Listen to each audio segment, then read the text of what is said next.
And away we go on a Thursday. Happiness is a choice. Thank you for choosing us. Along with James Westling, I am Ari Temkin. Taman Turner is producing today's show. Great to have you with us today and every day here on your home for the Big 12 Conference. Tune in and streaming live on Big 12 Studios. We've got games to preview today, availability reports to discuss, as well as maybe some questionable decisions from an availability report standpoint with Big 12 coaches, or maybe specifically a Big 12 coach. And we'll dive into that. Chris Level from the Texas Tech Red Raider Radio Network joins us coming up in about 40 minutes from now to help us preview Texas Tech Kansas State. Plus, we'll break it down UCF Baylor, Arizona Colorado. We'll take you through all of those games. James, are you ready, though, for the first humanoid robot, Neo? Are you ready for Neo? Neo has a name.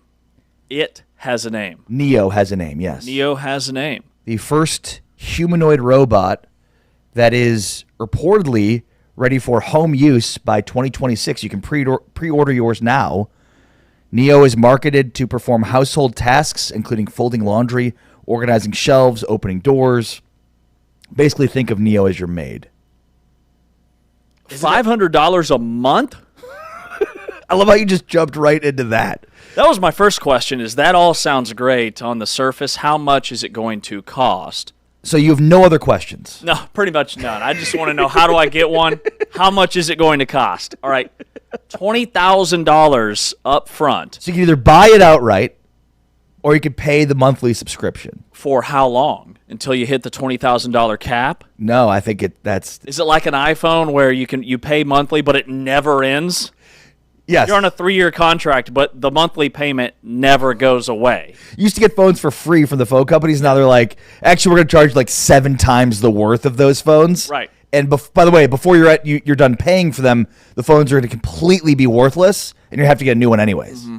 So you're just on this hamster wheel of paying for phones. You can pay for the phones up front. It'll be like $5,000. You got $5,000 to buy a phone right now? Yeah. No, I don't. I'm here for this robot, but I do have some questions. Okay, good. I'm glad you have other questions beyond just what the cost is. So we know it can do a lot of things. I'm here for that. But I don't know how I feel about one more person in my house judging every move I make. Like, is this robot going to be questioning my eating habits? Or like... It's 11 p.m., James. You should probably go to bed. Or like, are you going to put that away, or are you going to leave that for me to put away? Are you really going to watch another episode? You should probably do a little bit of work around here. How long have you been sitting on the couch? Right, how long before this maid robot gets a little bit discontent with the fact that this robot's the one doing everything around the house and you're just lounging and enjoying your time? Robot's doing all the work. Just imagine the first time the robot cleans an area of the house, the 5-year-old comes home, makes a complete mess of that area. What's the robot going to do? Or the robot's feeding the baby and the baby chucks food at its face. Just wipes food off of its face and just looks at the baby glaring. You know what? I'm disappointed in Does the robot have a face? Yes. I want to see what this robot looks like. Is this the Tesla bot or is this a different brand? No, this is iX or something. Yeah. I'm disappointed in both of you guys. You guys keep talking about the bad of this robot. Think about the good. If there's a huge mess, you don't have to get up. It'll do it for you. It'll do your laundry. Your shirts won't shrink. Oh, no. I think focus on the good, not the bad. Yeah, no. And one other major positive that I potentially see is if we can program this bot to be like the ultimate hype man. Like it's just showering me with compliments all day. Getting ready for the show, doing a little prep. James, you're just built different. Drop some takes. You have an argument. James, let's do some takes right now. You have an argument with your wife, and the robot's on your side. There we go. It agrees with you. Just kind of play like a mediator type role. Yeah, I don't think that's a good idea for the robot. I don't think taking either side is a good idea for the robot. You get out of the shower and the robot's like, get those shoulders.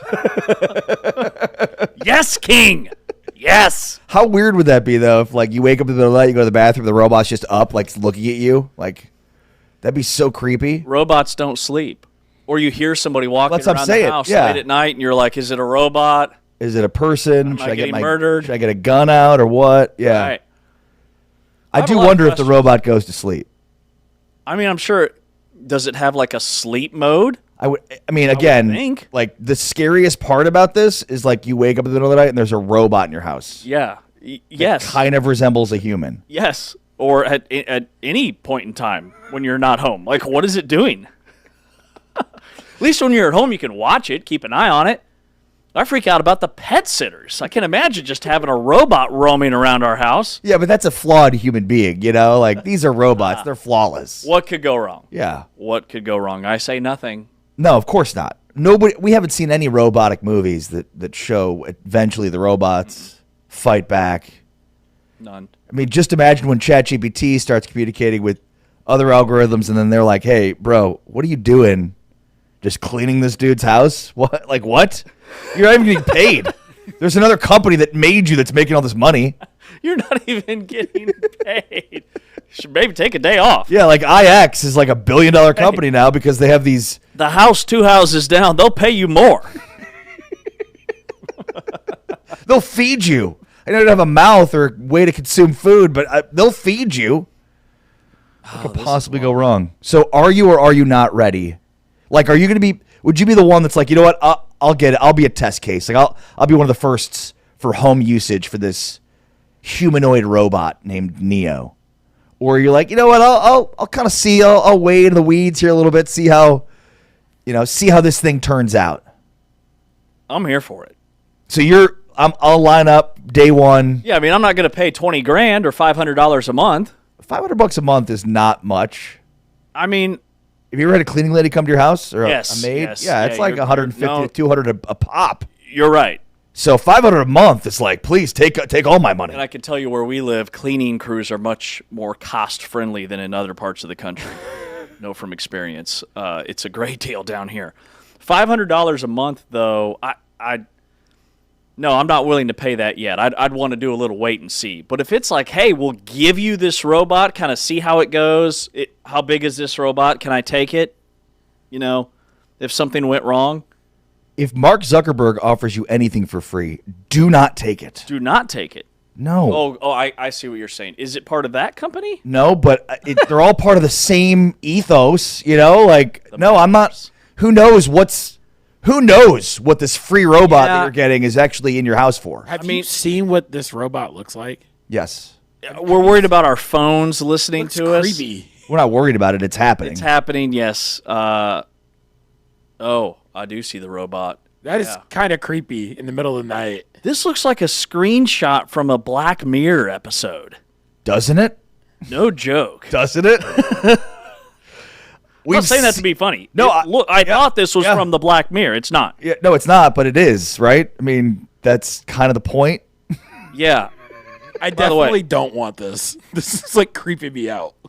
I mean, we're so far behind when it comes to other countries, like in this stuff. Wow, this is wild. Are we? Yeah. Oh, yeah. Bro, I read a lot about China. Okay. So China has these robots that are cleaning their house? It's got robots that'll run circles around I actually our robot. did see a video of a robotic dog walking a dog, and I was wondering if that was in China. Also felt a little bit weird. There's a robotic dog walking a dog. Yeah, a real dog. Correct. Okay. Not a robotic dog Right. walking robotic Oh, yeah. dog. Totally China. Definitely China. They have vehicles on the streets that drive like a human's behind the wheel, but there's nobody behind the wheel, and there's not even like a front engine cabin area. It's just like a giant box just rolling down the highway, shipping stuff all over the country. Like a 18-wheeler, basically? Yeah, but not kinda. Not as big. Think like U-Haul, but chop the engine and the cab off, and it's just the back. So they already have driverless cars is what Oh, you're yeah. saying.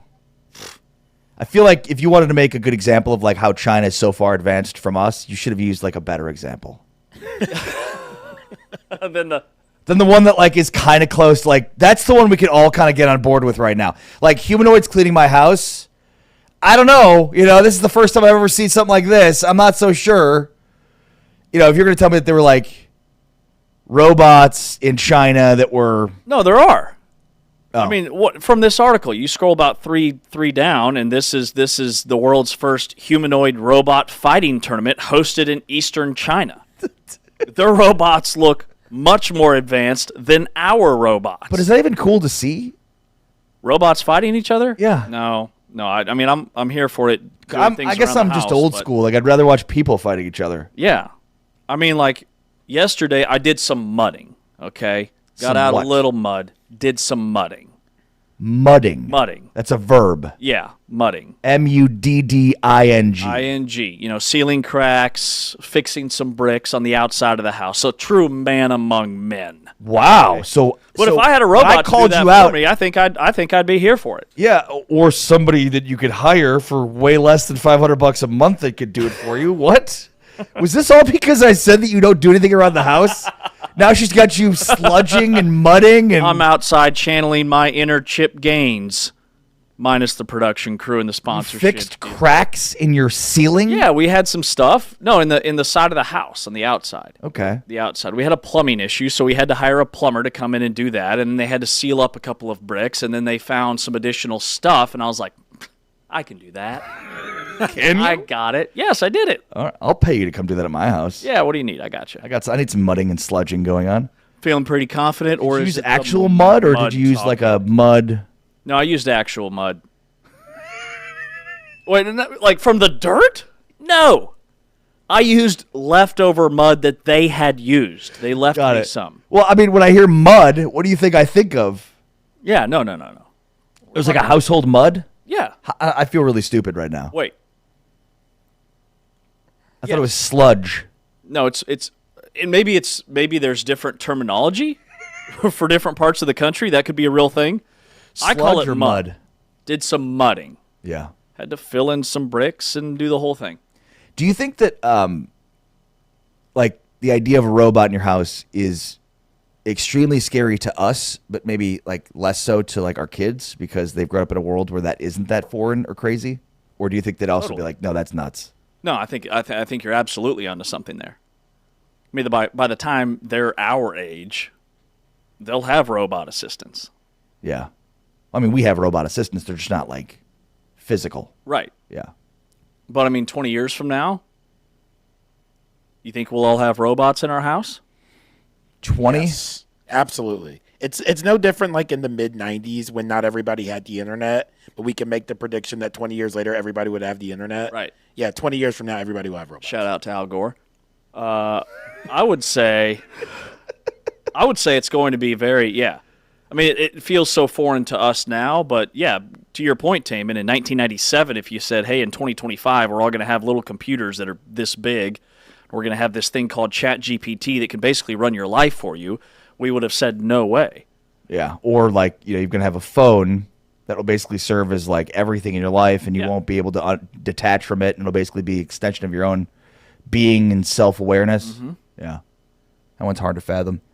I mean, it when I talk to my kids, I sound like and feel like such an old man where it's like, we used to have to watch commercials and, it's like we used to have to walk uphill both ways to get to school in the snow, old school saying. And it's like, what are they going to say to their kids? Right. Like, I would love to live a day at this age in 1996 and go to the airport. Like, you go to the airport now or really anywhere where there's a large gathering of people, everybody's just glued to these little tiny devices. Yeah. Yeah. What did people do in the airport? Did they just sit and look around? Did they actually talk to strangers? Like, now that's so forbidden. If you look at like old basketball footage of like a game-winning shot, everybody's just staring Watching there the game. looking. Now, yeah, everybody just has their camera out. Yes. No, that's a great Everybody point. wants to capture the moment. I have this picture. My son has this photo. It's framed photo of Jordan's last shot on the Bulls against the Jazz. and it's 1998. from the angle, and I mean everybody's watching the game. If that same shot were taken today, everybody would have their phones out. Yep. It's like you're not living in the actual, you're not inhabiting an actual physical space. Instead, you're like virtually experiencing the world. Yeah. Like you are physically inhabiting a space, but simultaneously you're not. Does that make sense? Like Yeah. you're like Yes and removed no. from it. No and yes. Yeah. But I see what you're saying. Like it and that's very Black Mirror. Oh, yeah. Go down simulation theory on Reddit rabbit hole and you'll never come back the same. Oh, I'm a big believer in it. I'm a big believer in it. It's just a simulation. This whole setup, just a whole simulation. It feels like it's becoming more and more true. Wow, you're really deep in thought right now. I don't think I've ever I am deep in thought. That blew my mind a little bit. simulation theory that I'm a believer in it, or what? All of it. Just all of it. I was actually thinking in my brain, how does any of this stuff work? How does any of this stuff work? Like that kid that got, what, $280 billion? The offer, and he turned it down because what? He's really good at sitting at a computer and writing code for this stuff? Like, I don't understand it. I mean, yes, in a very simplistic way, as like, and I mean, I also have a very surface level understanding Like, of what's happening. He's the LeBron of typing in numbers and digits to make this whole thing operate. Or the Michael Jordan. Or definitely MJ.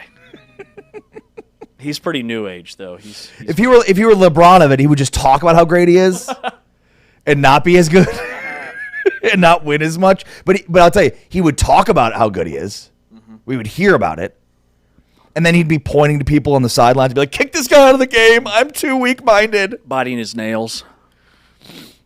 I hate that I bite my nails. And I never realized what it looked like until I saw LeBron doing it all game. Every time he's on the bench, he's just gnawing on his fingernails. Interesting. I don't know that I've ever noticed that. Oh, yeah. Never noticed that. And I used to bite my nails until about 2 months ago.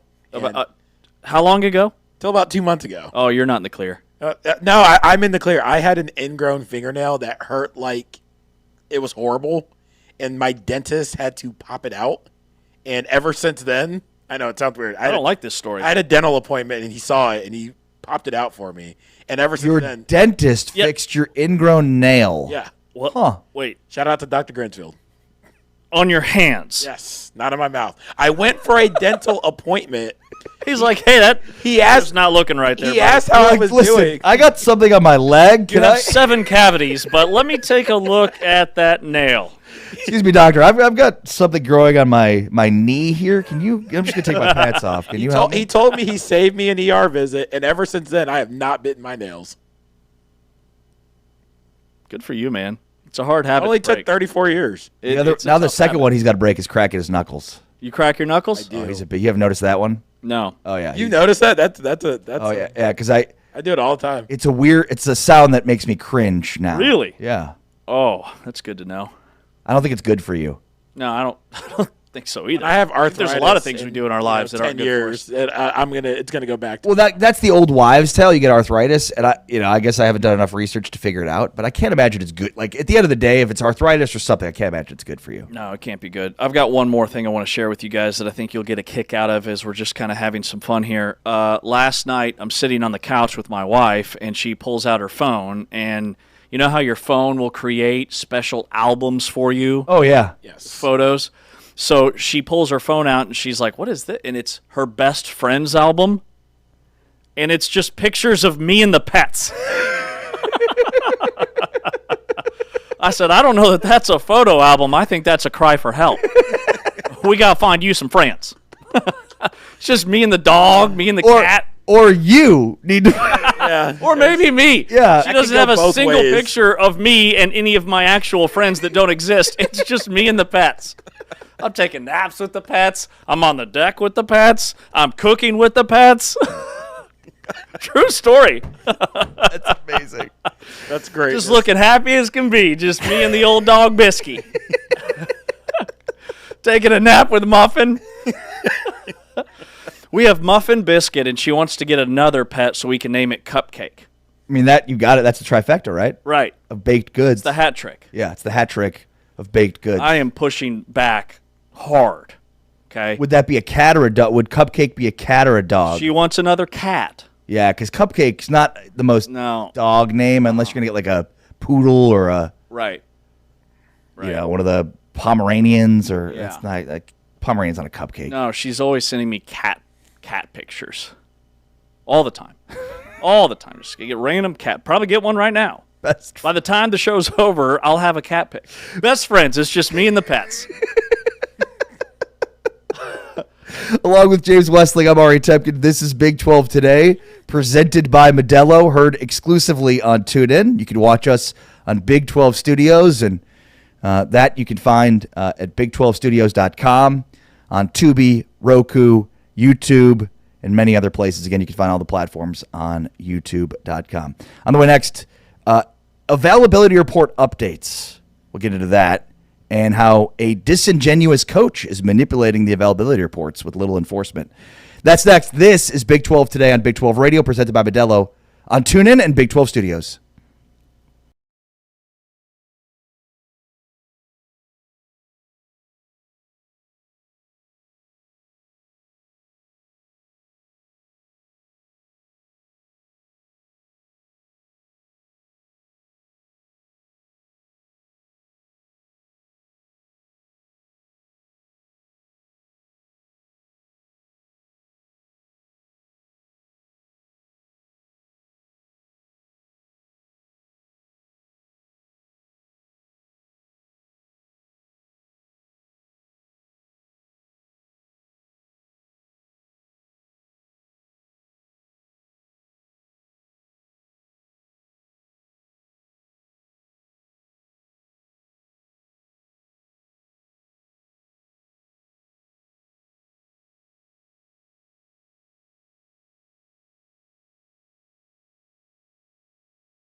Big 12 Radio, along with James Westling on social at James Westling. I am Ari Temkin on social at Ari Sports. Taylor Turner producing today's show. This is the Big 12 Conference brought to you, our Big 12 Radio brought to you by Modelo, the full-time fan. Are you a full-time fan, James? Oh, yeah. Yeah. Full-time fan. No Modelo for you. I'm 100. Only to the real full-time fans. I'm not a part-time fan. I am a full-time fan. I'm talking about like the fans that watch sports. In fact, I'm an overtime fan. I'm talking about like the fans that watch a lot of sports, like the full-time fans. The full-time fans. Not like the part-time. Right. Not like guys that just watch the Big 12 and teams they're covering. Those would be like contract labor fans. Like a 1099 fan. Yeah, that's a great way to put it. Call me a 1099 fan. 1099 fan. No Modelo for you. No Modelo. No. Big 12, Kansas State. Chiefs, probably a part-time fan. Definitely a 1099 Chiefs fan. When was the last time that you watched a Chiefs game? Well, from start to finish or just kind of in and out? Because there's a pretty big difference there. Yes. Yes. A few weeks ago? Who are they playing? Couldn't tell you, Taman. Why are you asking so many questions, Damon? Yeah, Taman, you guys are asking a lot of questions. Okay, this is not a roast segment, all right? This is an availability report segment. It's an availability report. That's exactly what it is. On Sundays, I'm questionable between travel and naps. All right, so every Wednesday night we get the availability report released. And any names that stood out to you? I think when you look over this thing, you get Stacey Sneed for Houston is questionable. Obviously, Dean Connors is the lead back there, but maybe they could get a guy back, Sneed, who's missed the last few games, who could be change of pace and spell Connors a little bit. He's been good, Sneed, in his limited action. I'm looking at Arizona State. Prince Dorba is questionable. Jordan Tyson is doubtful. Okay. So not out, but doubtful. Now, I doubt he'll play, but still doubtful. That's okay. Anybody stand out to you? Yeah, I would say that. Arizona State, just the fact that theirs is so long and there's some really big names. Xavion Alford's been out for the entire year. Sam Levitt is out for this weekend. Iowa State also has a relatively long injury report. And then you go down and you look at a team like Houston, which has a very small list, a very short list of 5 guys. And then you scroll down and you look at Baylor. So I think that how these teams are managing this first year of these availability reports is really interesting because this was supposed to be unified across the board. And I think it's very clear that that is not the case. Because you look at Baylor, and Baylor only lists 5 players on their availability report for their game against UCF. Last week or 2 weeks ago, they had over 20 guys. So where did all those guys go? Several of those guys from that 20 are out for the entire year, and now they're not included. So is that in the fine print that if a guy is out for the entire season and that's been made clear that you don't have to keep him week after week on your availability report? I have questions about that. And then I look at Kansas State and Texas Tech, and I see some of the names for Texas Tech that I think is alarming for them. Yeah, Will Jados. That's a potential huge loss for them. He's questionable for this game, so what do they do? And do they have to move guys around then, or is it just a plug and play at that position?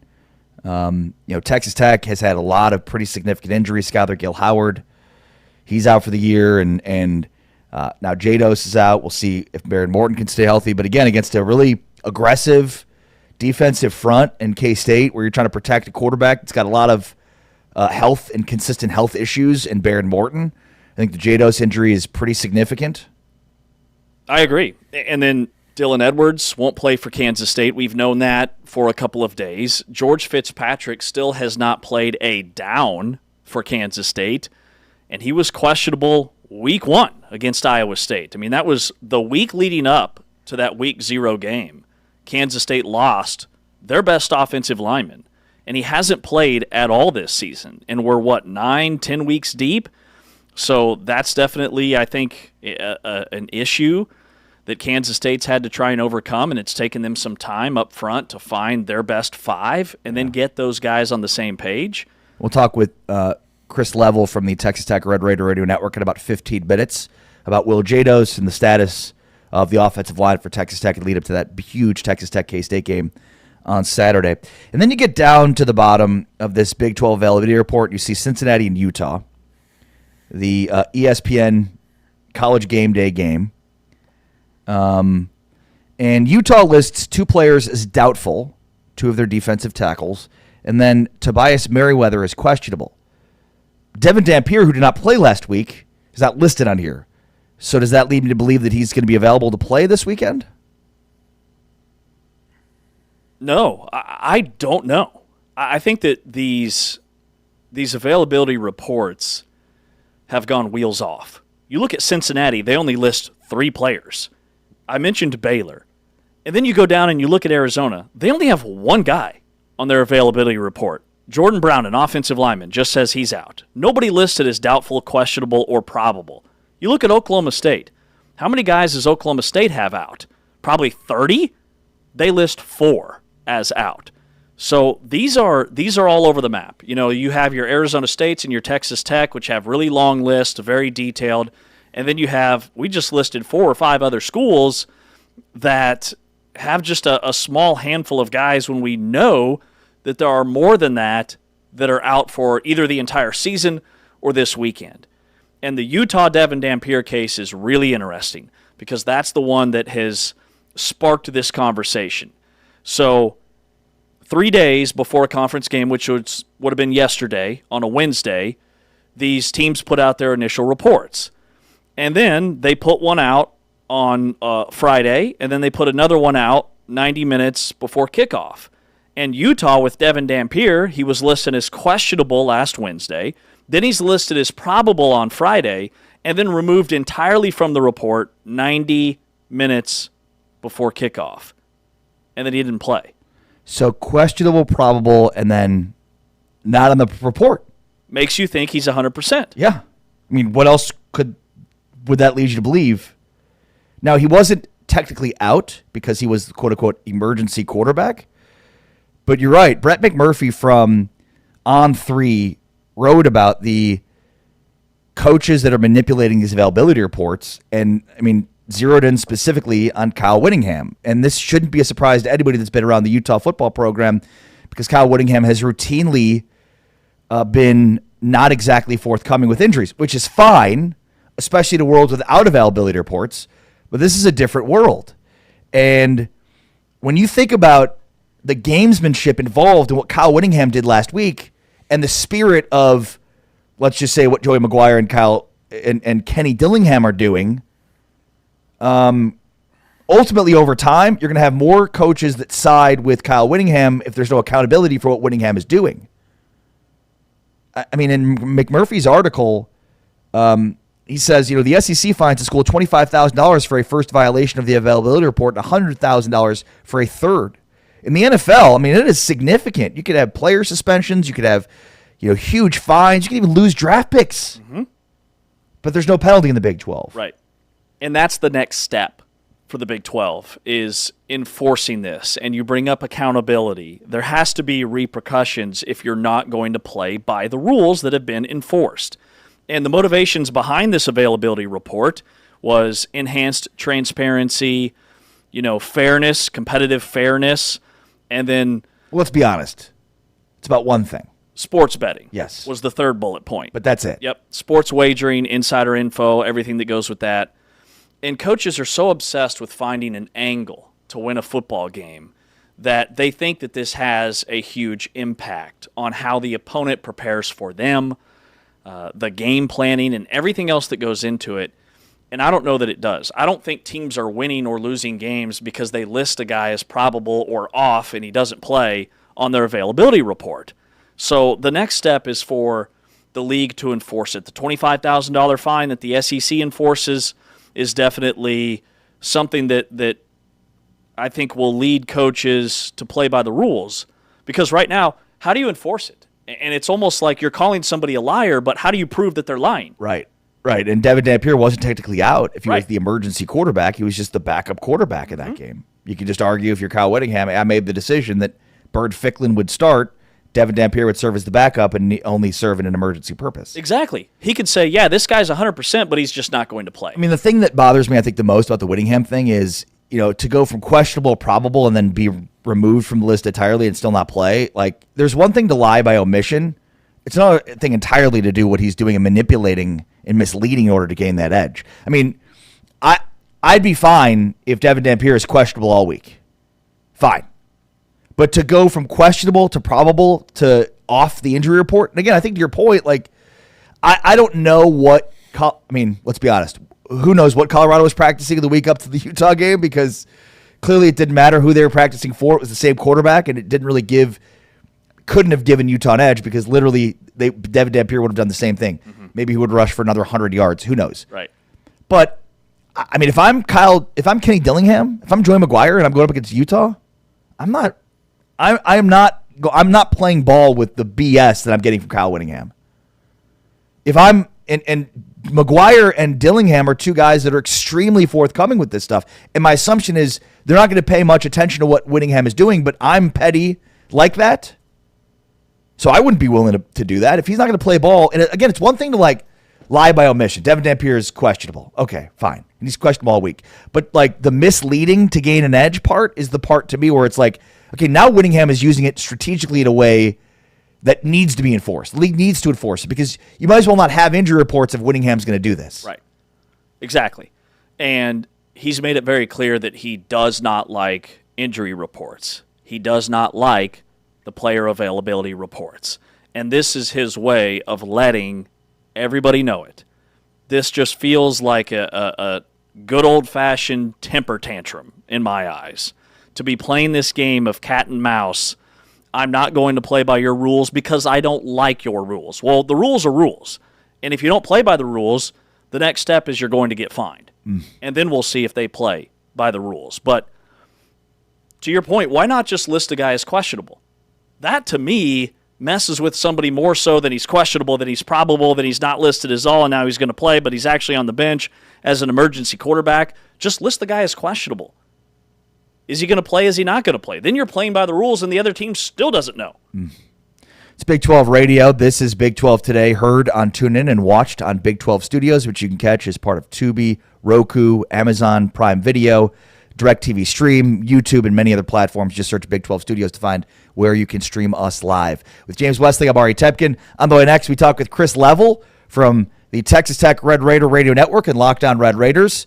We'll get his thoughts on the offensive line injury, Baron Morton, and his status and availability, and the rest of the season for Tech. Chris Level is next. This is Big 12 Radio, presented by Modelo, here on TuneIn and Big 12 Studios.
12 Radio, along with James Westling, I'm Ari Temkin, presented by Modelo and the full-time fan, and we know that Chris Level is absolutely a full-time fan.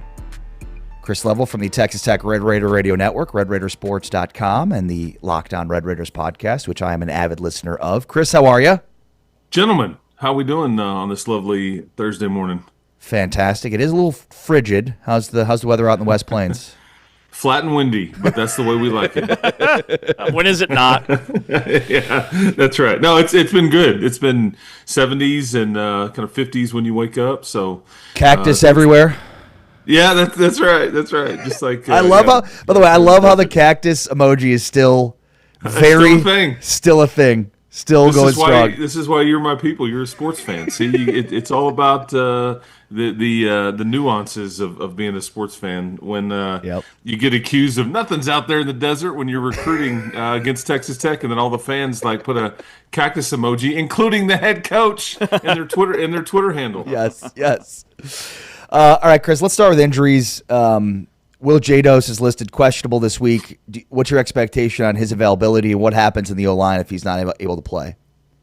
Yeah, I'll be with Joey tonight for his coach's show, and we'll get into that a little bit. I probably think he's going to play, honestly. Joey's always taught us since the beginning of the week, if you're listed as questionable, odds are you're going to play. Will has been dealing with really a shoulder injury for the entire season, has just played through it, and he's played pretty good. Yeah.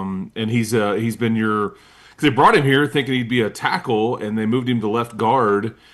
And so Cash Cleveland, who started at Colorado last year, all year on the offensive line, would play left guard if for some reason Will can't play.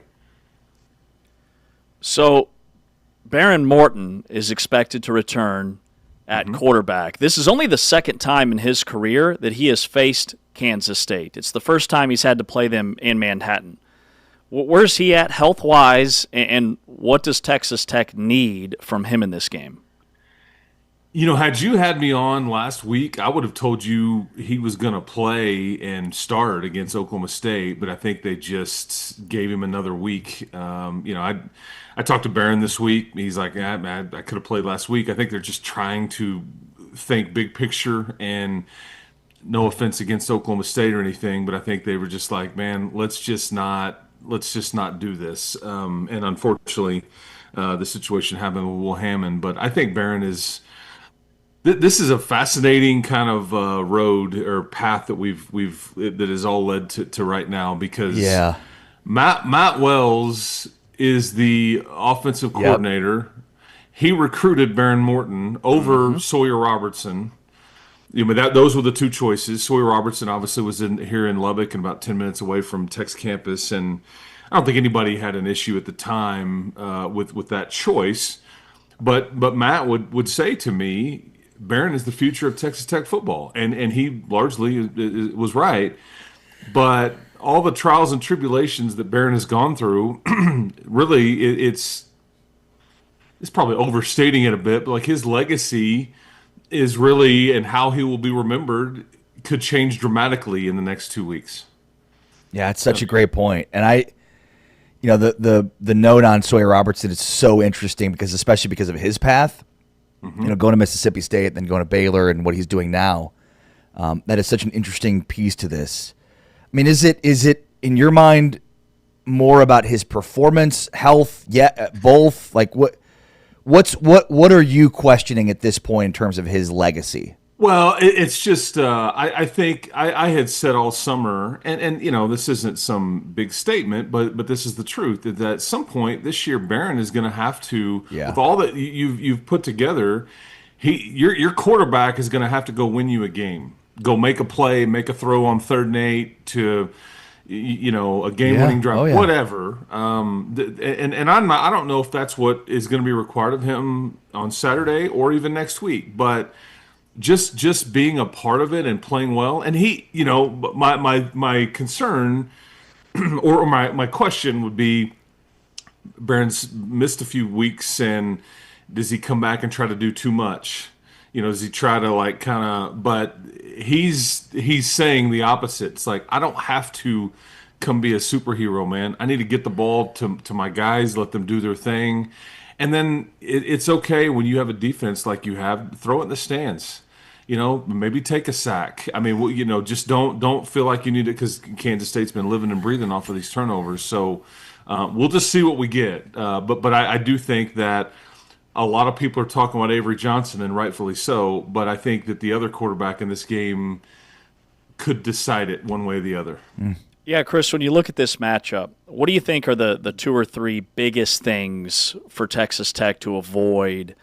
What on paper, I don't think Tech is approaching it like this, but you look at this game on paper, and it's kind of a trap game with BYU looming. Yeah, they are. I mean, their mulligan was used up. I don't know.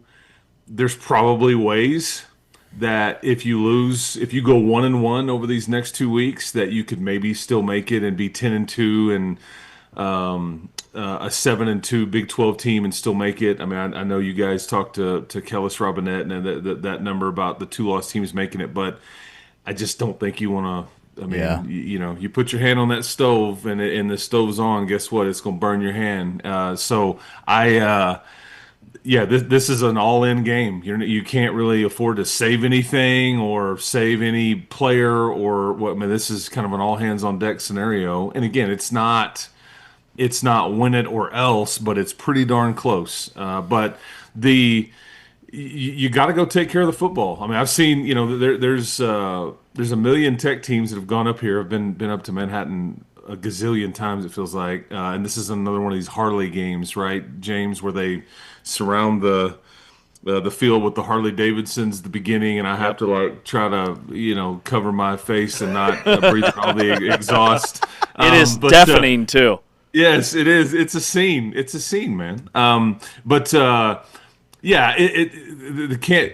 why it's funny because back in the earlier part of the season, I kind of made some comment that got taken away out of context about how I was supposed to be intimidated and it was going to be really scary going up to Salt Lake City because we'd never been. And I'm like, man, there's a lot of tough places to play. And I wasn't trying to take a shot at the crowd in Salt Lake, and it was awesome. My point was there's a lot of difficult places to play in this league when the teams are rolling, Kansas State being one of them. And so that the Harley Davidsons, the Wabash Cannonball, you just can't succumb to the atmosphere, and you've got to take care of the football. And for Texas Tech, I think they need to get back to running it a bit better. What they did against Kansas, what they did against Utah and Salt Lake and all that, and it's just kind of been a bit wonky. Some people feel like that may have something to do with Will Hammond being in there instead of Barron and like getting you in and out of the right play, the deciding to keep it as opposed to to throwing it on the RPO stuff. I mean, so we'll see. I don't know if I necessarily buy all into that, but I would listen to that theory certainly. Yeah, I mean, I guess I'd ask you to take it further on that in terms of like what else could it be or what? I mean, is it matchup oriented? Like, what do you think the running issues have been lately? Well, against Kansas, it was like, what's the wrong with the passing game? Like this is like broken, but it's because you ran for 360. Right, you need to. Right. Yeah. Well, and then the last couple of weeks, I just think Arizona State was that was just a weird game all around. Like nobody played well. And what's crazy is, nobody played well. You were dead to rights. It's 19-7. They are way more excited than you. They are celebrating every little thing. Sam Levitt's bouncing around, jumping up and down. Jordan Tyson keeps limping off, coming back in, making plays. All the things. You strip the ball 3 times. It bounces right up to Arizona State. And yet, as bad as you played, you have a 3-point lead with 2 to go in that one. Yeah. So that's what. It's always like, hey, it's not as bad as it seems. It's not as good as it seems. That's one of those things where I thought you were going to kind of get run out of there, and yet you should have and could have won. But that one was different. Last week, is it because it's Oklahoma State? I don't know. You scored on special teams. You were kind of playing with your food to a certain extent against Oklahoma State. So we'll find out about the running game, I think, large in part here pretty quick. Talking with Chris Level from the Texas Tech Radio Network and Locked On Red Raiders. He joins us to preview K-State and Texas Tech. Chris, why do you think, how has Kansas State won 8 in a row in this series? I mean, Tech hasn't won in Manhattan since 2008 because there have been a lot of Tech teams that may have been better, more talented, better record, favored, all those things, and still K-State's won 8 in a row. Okay, and one thing, I know that we're doing this celebration of the 30-year deal with this game, Yes, right? yes. Okay. Yeah, I wanted to ask where you were. Where Yeah, you we were going to get to that. Yeah, I was making the biggest mistake of my life that day. I was getting married. I'm kidding. I was getting married. That's right. You got married that day? I was watching this game in the basement of First Christian Church in Lubbock, Texas, right off of Broadway, which is right across the street from campus. That's amazing. Yes, and I was watching it, and I know James said he was there earlier in the week. Donnie Hart was in bounds. There was no replay back then, but there was a Tech receiver that catches what would have been a game-winning touchdown, and he's got the toe tap going in the side of the end zone. They were like, "No, incomplete. He's out," whatever. And so I was all frustrated when I was up there saying I do and everything. But no, that's. I'll never forget my anniversary because I'll never forget the day of the very first Big 12 game ever. But no, it's great. Yes. August 31st, 1996. Also, isn't got August 31st the day that Princess Di died? A year later. I was going to Yes, say, that for yes. some reason that date stood out of my mind. I don't know why. Yeah, a year later because I was celebrating my 1-year anniversary Wow. on that weekend, and I think Texas Tech was playing at Tennessee, and a guy named Peyton Manning was playing quarterback for the Wow. old Vols. He seemed to do pretty well. Yeah, that's a full-time fan right there. Get Chris Level some Modelo. Yeah, that's right. That's right. But to answer James's question, not to overthink this. Typically, they block and tackle better. I mean, No, you're right. You're totally right. Yeah. Kansas State is one of these teams. I had somebody say it to me this way earlier in the week that I trust. And they were like, you look at it on paper, you think you're more talented than they are. You think you're this and you're that. And then you look up in the fourth quarter and you're like, God dang, we're losing by 13 points. Like, what is going on? And this, it's like a boa constrictor. They just kind of hang around. Bill Snyder used to be over there on the sideline in warm-ups. He's the scariest thing I've ever seen, most intimidating. He had this tiny white little piece of paper with a pen, and he'd come to your end of the field during warm-ups, and he's just watching everything, and he's writing. I'm like, what is he writing down? I would love to know that more than the cure to cancer because it was the most intimidating, subtle thing you've ever seen, and yet I've seen the movie a million times, and it always ends poorly. It's like, Coach Snyder's team just figured out a way to get it done again. So we'll see if this is different because the last time you've had a team this good was probably in 2008. So we'll see. This is much different defensively, but you're gonna have to go take care of it, and you're gonna have to go win it. Kansas State's playing great, and they're not going to give it to you, and you can't just back into this thing. And you're absolutely going to have to go make some plays and go win it and take care of it. Yeah, nothing more frightening than waking up in the middle of the night and seeing Bill Snyder in his tracksuit in your bedroom. His copper bowl jacket and little notepad.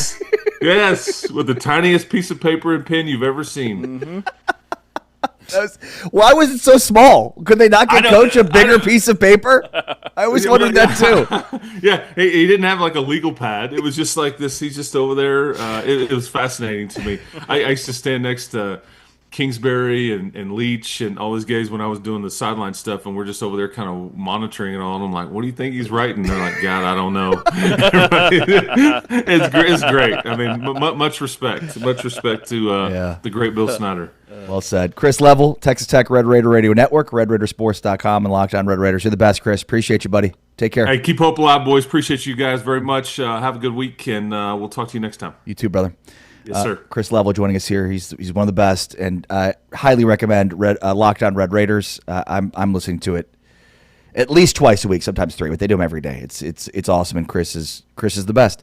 Great stuff there on K-State. It kind of further cements what we were talking about yesterday when K-State just cares more than Kansas. It's like, they block and tackle. Like they're such a meat and potatoes program, and at the end of the day, if you just do that, you can do all the other stuff, but if you just do that on a consistent basis, you're going to be really freaking good at football. You're going to win 10 games a lot. And they weren't doing that in their losses. Right. No. Think about the Army game. Yeah. Didn't block and tackle. Did they not tackle? Holy hell. Like- Did they not tackle? And it was an issue for Kansas State last year, early on in the season. They almost lost at Tulane for a lot of the same reasons. Yeah. They were one of the worst tackling teams. And the in Ohio, country. was it Ohio they lost to that one year?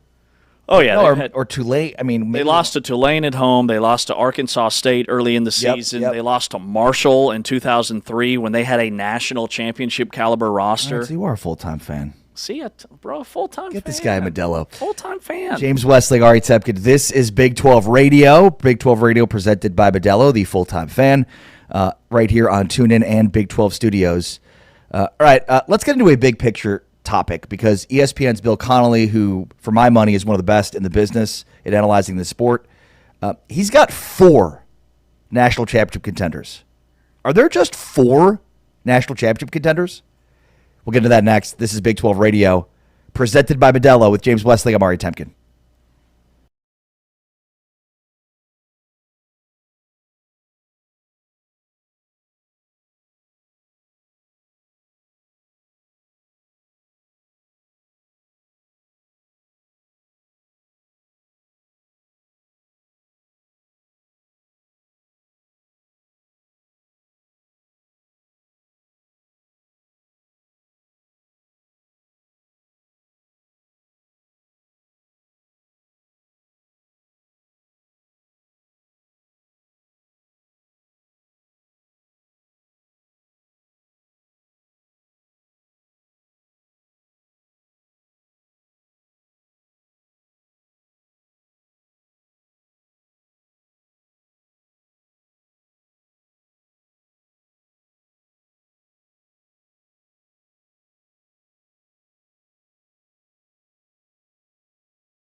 This is Big 12 Radio, and the Big 12 is celebrating the 30th anniversary of the inaugural Big 12 football game, and we're helping, along with Big 12 Studios, in order to do that with Texas Tech and Kansas State playing the first ever Big 12 athletics competition on August 31st, 1996, marking 30 years of the Big 12.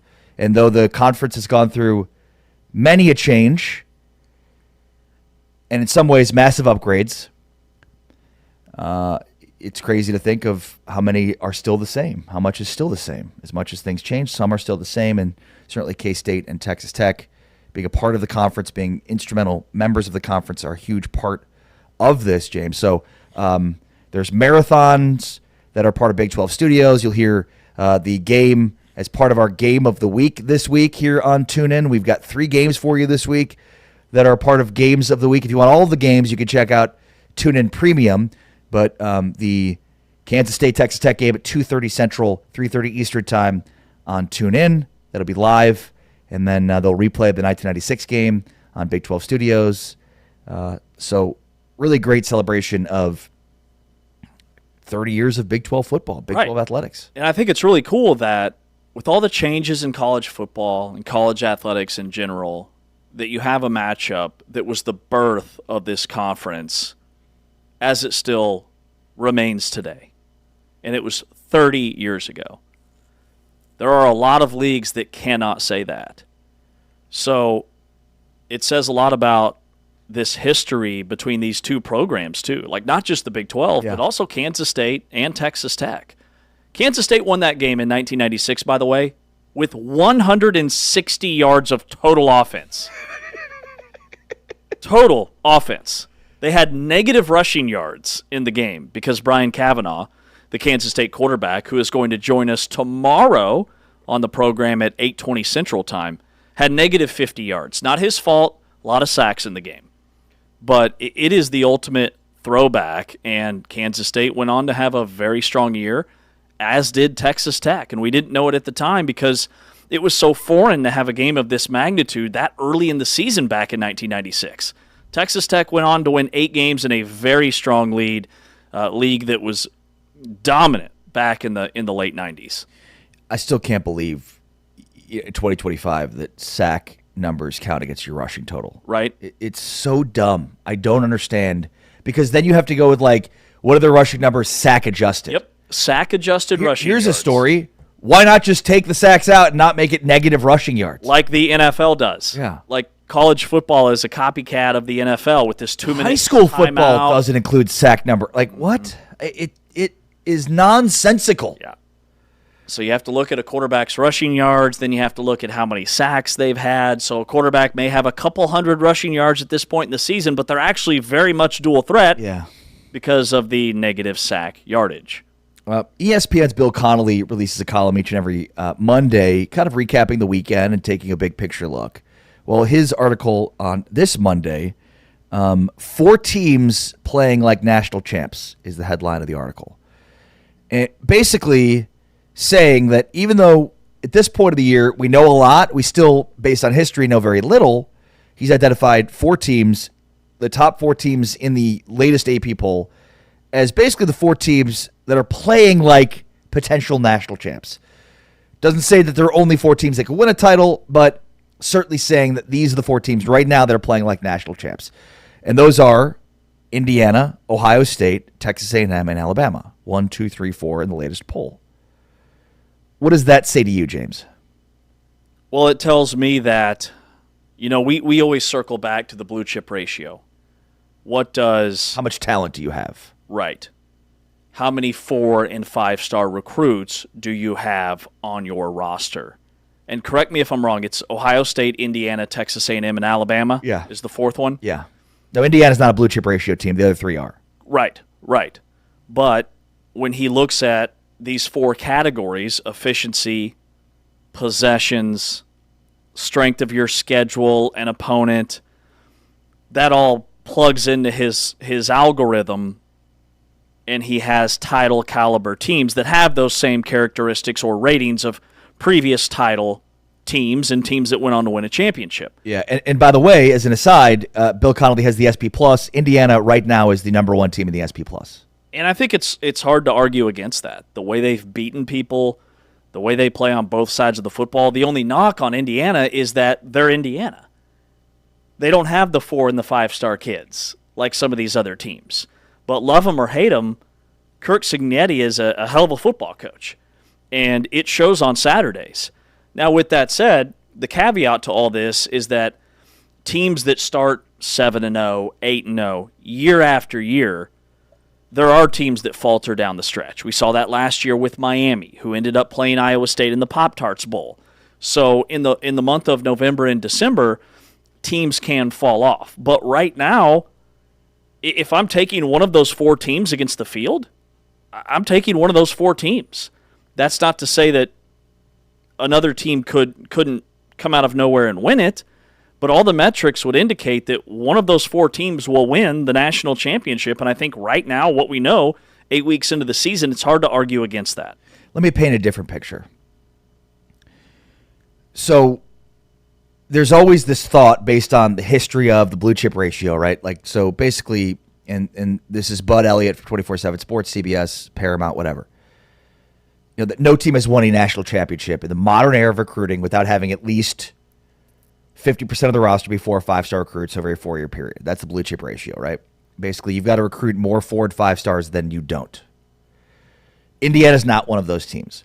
So the Big 12 does not have a blue chip ratio team and is probably multiple years away from even the consideration of that. So ergo, history says, and it's not a predictive metric, but history says that the Big 12 does not have a national championship team. Or does it? Because if Indiana does, then why wouldn't a Big 12 team potentially be in that discussion? Right? I mean, if we're looking at Indiana and saying, look at what they've done, look at how their team is built, look at their coaching, doesn't that tell a better story for the Big 12 and the outcome of this season too?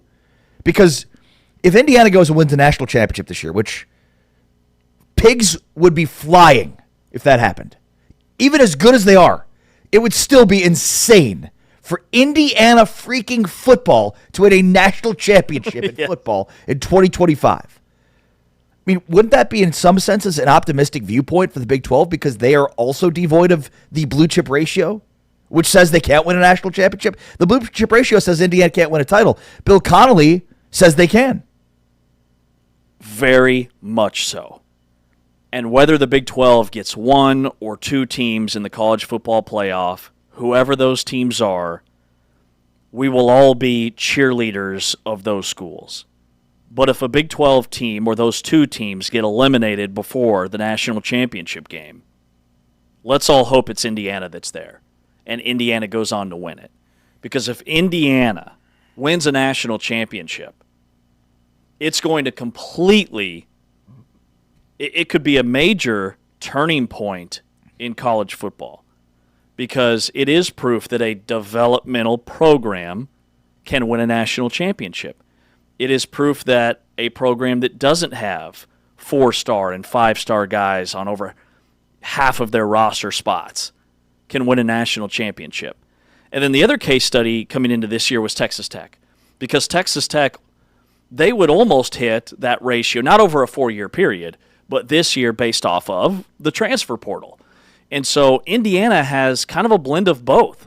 Like, sure, they've got the Mendoza kid who's a transfer, and they had Curtis Rourke last year who was very good at quarterback. He was a transfer. Stud running back who's a transfer. Notre Dame and Ohio State had transfer quarterbacks last year in the national championship. But most of their roster was still guys that signed with those programs out of high school, like in Indiana. So they just weren't 4-star or 5-star kids.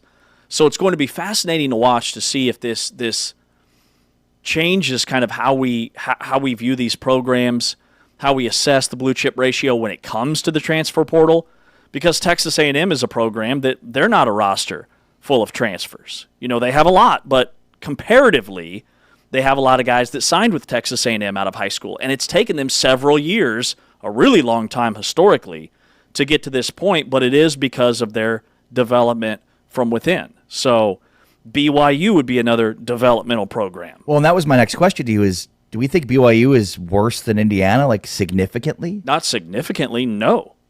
Do we think they're worse than Indiana? Hard to say. I mean, BYU's not beating people like Indiana is. Okay, I mean, BYU's had to come from behind at halftime in the second half. They have trailed in the second half of 4 of their last 5 games. They've won all of those games. But Indiana is just absolutely demolishing people. Yeah, they've beaten 2 teams by 50-plus points. And they went on the road and they beat Oregon and really controlled that game. Now, to be fair, Utah also beat UCLA by 50-plus points. Maybe that's a different UCLA team, but still. Mm-hmm. And BYU beat Utah. Mm-hmm. I guess my point in bringing that up is if Indiana could win a national championship, so could BYU. Agree? Oh, totally. So could Texas Tech. Totally agree. So could Utah. And so that is the picture that I think is most important to paint from this piece is there's not a dominant team in college football. There's not a house favorite right now, unless it's Ohio State. Maybe it is. Maybe we're overlooking Ohio State. But I think Ohio State's got some issues on offense. I mean, Ohio State is a monster defensively. They're not that good in terms of big plays, which is shocking considering the receiving core they have. And they're not really that good at running the football consistently. So, like, ultimately, this year does feel like a year where it's kind of wide open. Maybe this is an opportunity for a non-blue chip ratio team to win a national championship or crack it. I think it's very open. I mean, Ohio State's best win was week 1 against Texas. And that's not even as good of a win as it looked when it happened or even 3 weeks later. Exactly. Look at where Texas is now. And Ohio State beat that team 14-7, a game that had no offense. So they can't run the ball as well as they could last year. Sure, their defense might be better, but as good as this kid is, they have a redshirt freshman at quarterback. And when you get in the college football playoff, remember last year, the 2 teams playing for the national championship had seasoned veteran, last year in school quarterbacks, and Riley Leonard at Notre Dame and Will Howard at Ohio State. Those guys didn't crumble under the pressure. Sure, they weren't making Justin Fields-type plays, but they were guys that the moment wasn't too big for them. And I think some of these teams, when they get there with these young quarterbacks or guys that haven't been there before, that's where they could find themselves in some trouble. These teams like an Ohio State, like a Texas A&M. You know, BYU, regardless of where they're seated, if they're in, and Texas Tech, they're going to go in with a chip on their shoulder. They're going to go in like Arizona State did last year, essentially playing with house money, with no pressure in my eyes. I don't care if they're 12-0. I don't care if they're 10-2, because that's the perception that all these other teams from the other leagues are that much better than the Big 12 teams. So we just go in there and we give it our best shot. And I think that could shape up in the Big 12's favor. The other part to the Bill Connolly piece from this week is about the Heisman Trophy watch. And I mean, basically he's identifying the Heisman top 10, which differs from the Vegas odds of who will win the Heisman this year. We've talked a lot this week about Fernando Mendoza and Ty Simpson. Mendoza, the Indiana quarterback, Simpson, the Alabama quarterback, that are the betting odds favorites to win the Heisman this year. He doesn't have those guys. This is more of a list of like who's emerging in that capacity. I think Haynes King is definitely a name to watch in the Heisman Trophy race. He's been balling out for Georgia Tech, and that team is clearly the best team in the ACC. And I mean, will most likely be undefeated when it comes time to play for the ACC championship. And then also listed on here is Bear Bachmeier. Now, he's coming off his best game, but I don't know. What do you think of that? Well, his list is different than who's actually going to be in the Heisman race. Right. Because his list is... Who's emerging in this capacity? Right. Who's emerging, who won the Heisman this week. The Heisman is in a lot of ways a popularity contest. Bear Bachmeier, though, why couldn't he be in the conversation for a Heisman if BYU keeps on winning? I mean, they're already in the top 10. There's still a lot of football left. If they're 12-0 going into the college football playoff, Bear Bachmeier won't win the Heisman because he plays for BYU and he's a true freshman. And again, it's a popularity contest. Well, he didn't play any, he's playing in the Big 12. He can't possibly be Heisman caliber. He's a true freshman. But you look at his numbers, they're not much different than some of the other guys that are very much in the conversation on a weekly basis. Well, and that's not even to mention Brendan Sorsby, who, again, isn't really on any Heisman lists right now, despite having stats very comparable to that of Ty Simpson and and Fernando Mendoza. So I'll keep banging that drum because, I mean, should Sorsby win the Heisman? I don't know. Should he be mentioned as part of the conversation? Absolutely. 27 touchdowns, 1 interception, 7 rushing touchdowns, nearly 500 yards. Here's what Scott Satterfield, the Cincinnati coach, said about his candidacy for the Heisman Trophy. I think that he just needs to continue to take care of his business, which is taking what the defense gives us, and at the end of the season, when we get to it, they're going to look and they're going to find, all right, who's the best teams, number one, because the Heisman always goes to the best teams, and then who's playing the best on that team. So if we're continuing to do the things that we're doing right now, then his name will be mentioned. So, but we don't worry about it now. There's a month left of football, So we got to continue to do the things that have gotten us to this point so far. Yeah, I think he's 100% right. Normally coaches don't want to answer that because it's, first of all, it's like I'm in the middle of a season. I'm trying to win games. Like I don't really care about accolades and individual awards, but I think it's important, one, for a coach to it's a popularity contest. Satterfield said it, and he's right. So he's got to be the one, holding the flag for his guy to win the Heisman. But yeah, I mean, if they keep winning and they're in the conversation for a Big 12 championship, he will very much be in the conversation for the Heisman Trophy. I mean, he's second in the Big 12 in passing efficiency. There are 2 quarterbacks in the Big 12 that are top 10 in the country in efficiency. Brendan Sorsby at Cincinnati, and when he's been healthy, Behren Morton at Texas Tech. So between Morton, Sorsby, and Bear Bachmeier, and Scott Satterfield is spot on. The team has to have success. The team has to be top 5. I think if you're anywhere from 6 to 10, your guy is out of the running. So if a Big 12 team runs the table like a BYU, if Cincinnati wins out the rest of the way, if Texas Tech wins out the rest of the way, those guys I do think will be in the conversation. But you have to do that first. And so I understand that these coaches and their approach and Scott's approach that we're probably not quite there yet, it makes sense. All right, let's start diving into some of these Week 10 games on a Thursday with James Wesley. I'm Ari Temkin. We'll get to the big ones tomorrow, including Cincinnati and Utah, Texas Tech, Kansas State, even Arizona State and Iowa State. On the way next, let's talk UCF, Baylor, and Arizona, Colorado. What does success look like this year for Arizona and for Colorado? And what about Baylor? Any way that Dave Aranda could save his job? Plus UCF very quietly putting together a very surprising season. All of that as we preview those games next with James Amari. It's Big 12 Radio, presented by Modelo, heard exclusively on TuneIn and watched on Big 12 Studios.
Big 12 Radio. It's Big 12 Today.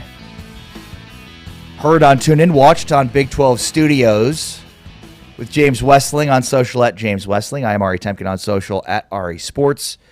It is the march to the Big 12 Championship, James. We are closing in now. Next week will be a month away from the Big 12 title. We've got a majority of teams in the Big 12 with 4 games left, a few with 5. So we're getting closer and closer. A reminder to check out tickets availability for the Big 12 Championship. John Pardee will be performing. It's an incredible experience to watch the halftime show, not just because of the musical artist, but because of the combination of the music with the school bands playing and performing. It's really cool choreography. It was amazing to watch last year in person, and can't wait to see it again this year. So be a part of the great action as the Big 12 Championship comes into full picture here.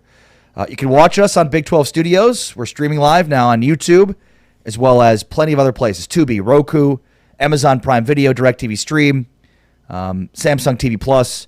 You can find all the platforms in which you could stream Big 12 Studios by searching big12studios.com. Okay. We preview games, of course, getting you ready for the games this weekend, Week 10.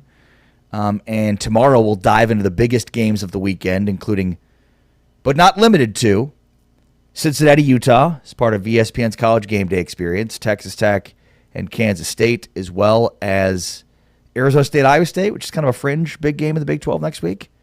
That was certainly the game we expected preseason to be the biggest game this weekend, but it's kind of a third string maybe even lower than that.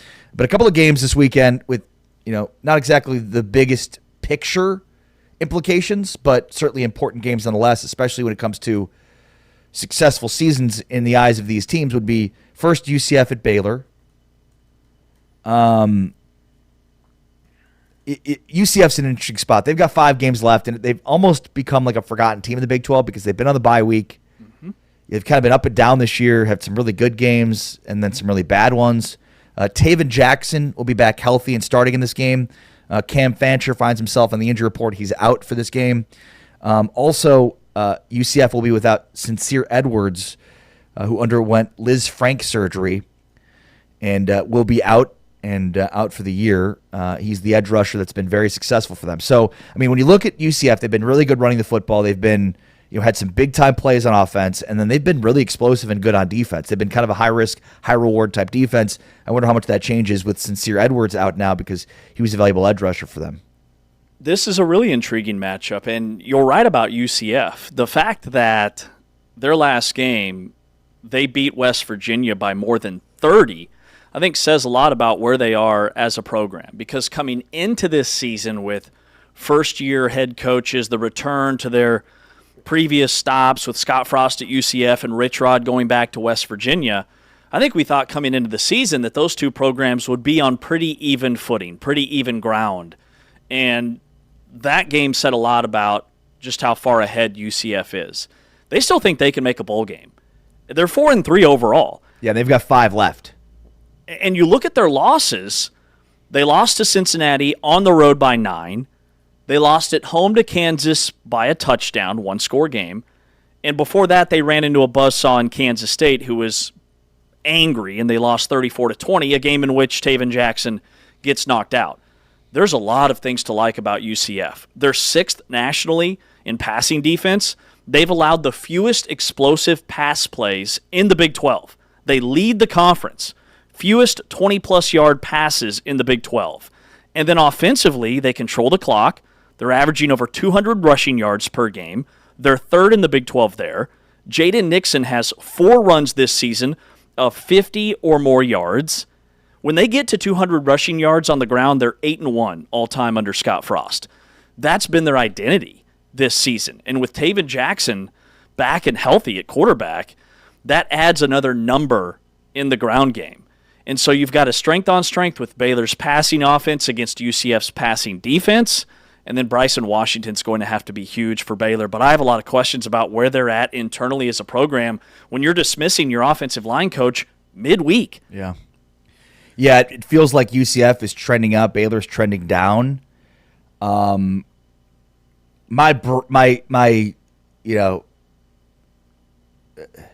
shocking call of the week would be if Baylor loses this game, Dave Aranda's going to get fired midweek. Midweek. Yeah.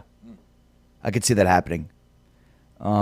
There's still the potential for Baylor to be a bowl team. Obviously, a loss in this game, but you lose at home to a UCF team that people expected to be at the bottom of the conference. And I think this game is a toss-up. Like I could absolutely see a path for UCF winning this game. The biggest thing is UCF has not been very good on the road this season. And really, since they've been in the Big 12, they've really struggled as a road team. Yes. And here's what Dave Aranda said, the Baylor head coach, about looking to finish the season strong. No, winning. Yeah, we need to win. Yeah, very important to win. I think it's, it's one team, one purpose right now. Yeah. I think they see that, and they see the schedule, and they know how important it is to win. And so the motivation's there. I think the execution's got to be better, but the motivation is there. Do you agree with that? The motivation is there? Not necessarily. I mean, they don't play like a team that seems super motivated. Well, and They play like a team that was supposed to be contending for a Big 12 championship and is now scraping at the bottom of the barrel to try and make a bowl game. yeah, I mean, a lot of times there's like certain words that coaches will use which describes blame to one side or the other. So you have to kind of know which of those words means what. Execution is a player's issue, right? When there's execution issues, that puts the responsibility for failures on the players. We're calling the right plays. They're highly motivated. They're just not executing. So motivations, that's the coach's job.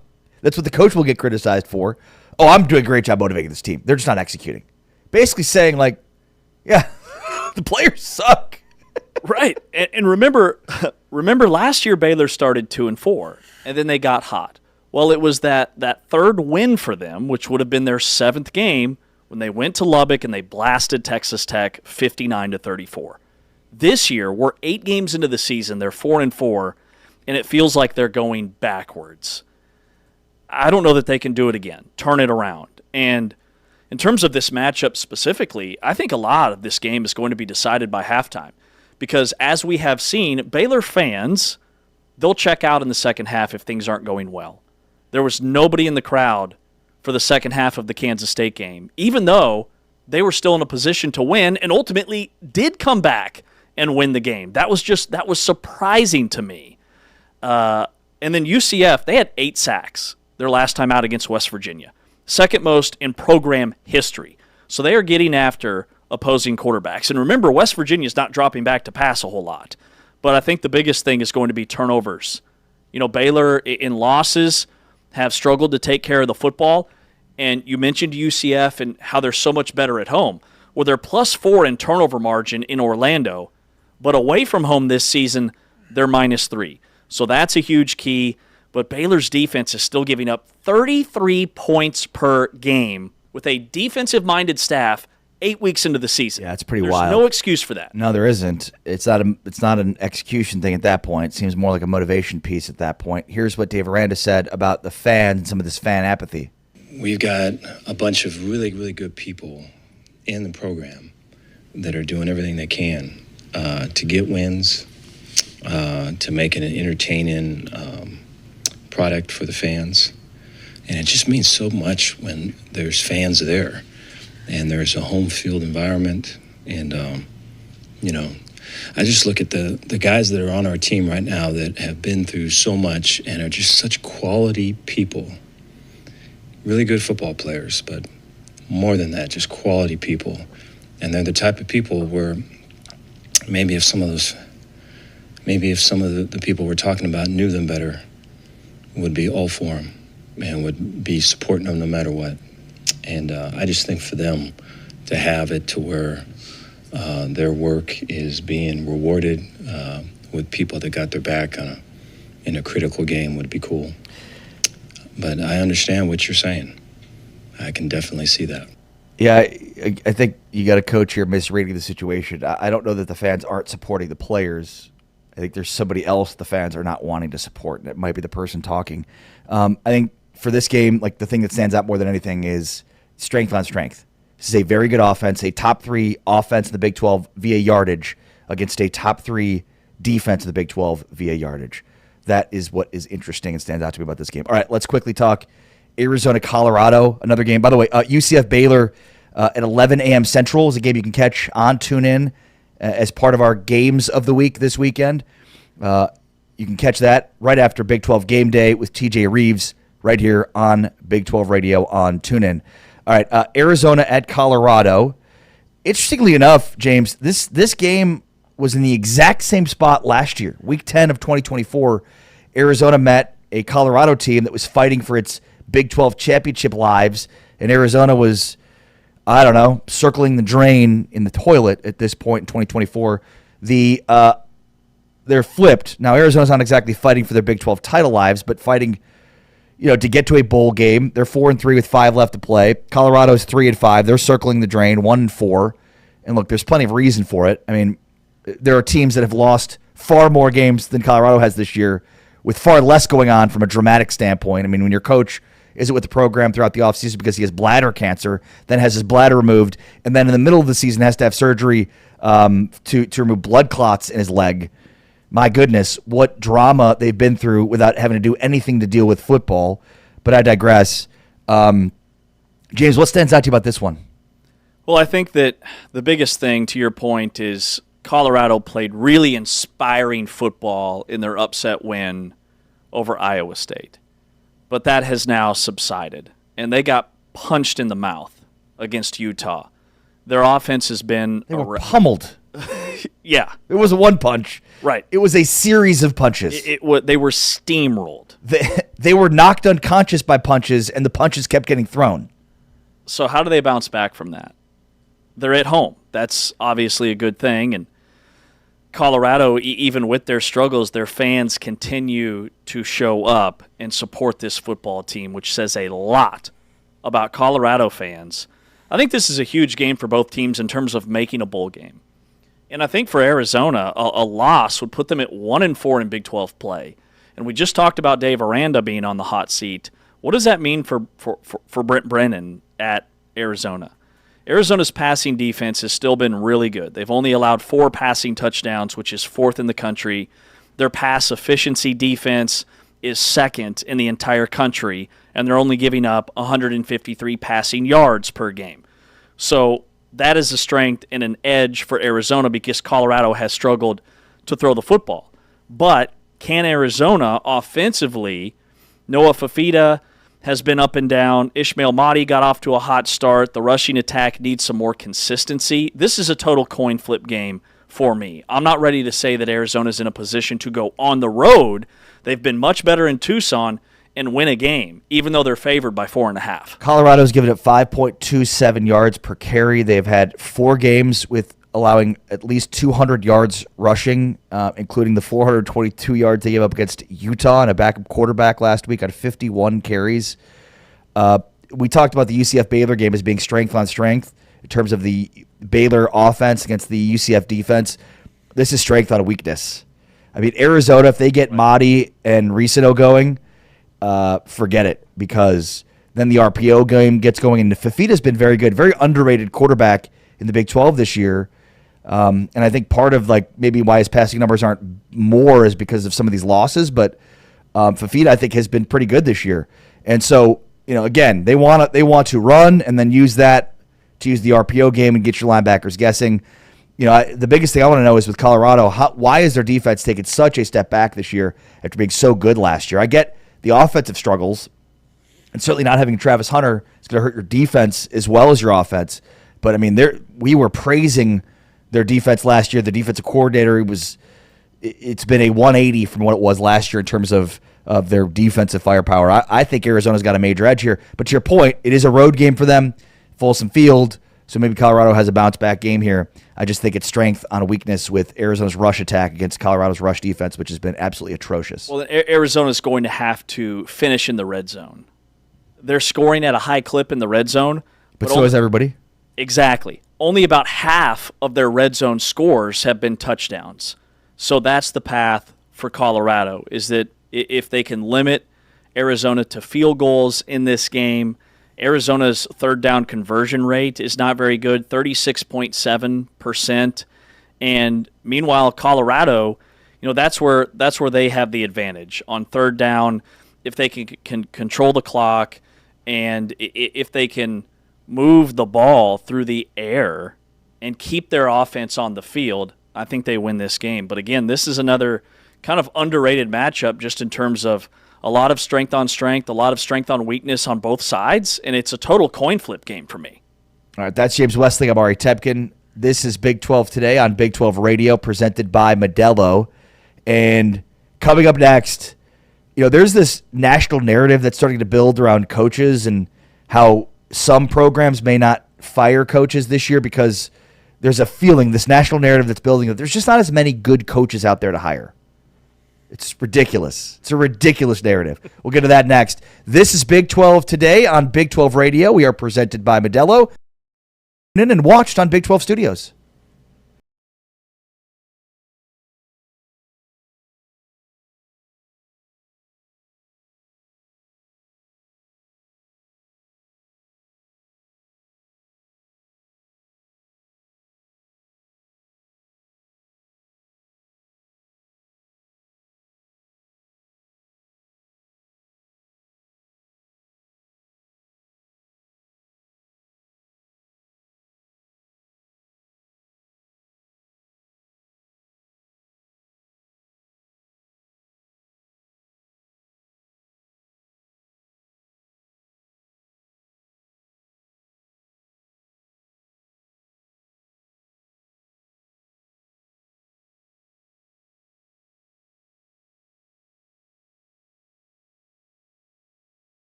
Big 12 Radio. It's Big 12 today.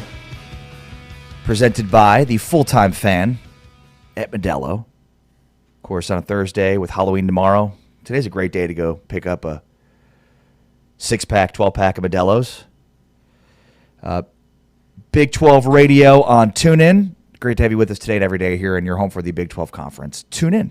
Make sure to support what we're doing because, well, there's just too many crazy national narratives out there not supporting the Big 12 and not talking about the Big 12 in the right way.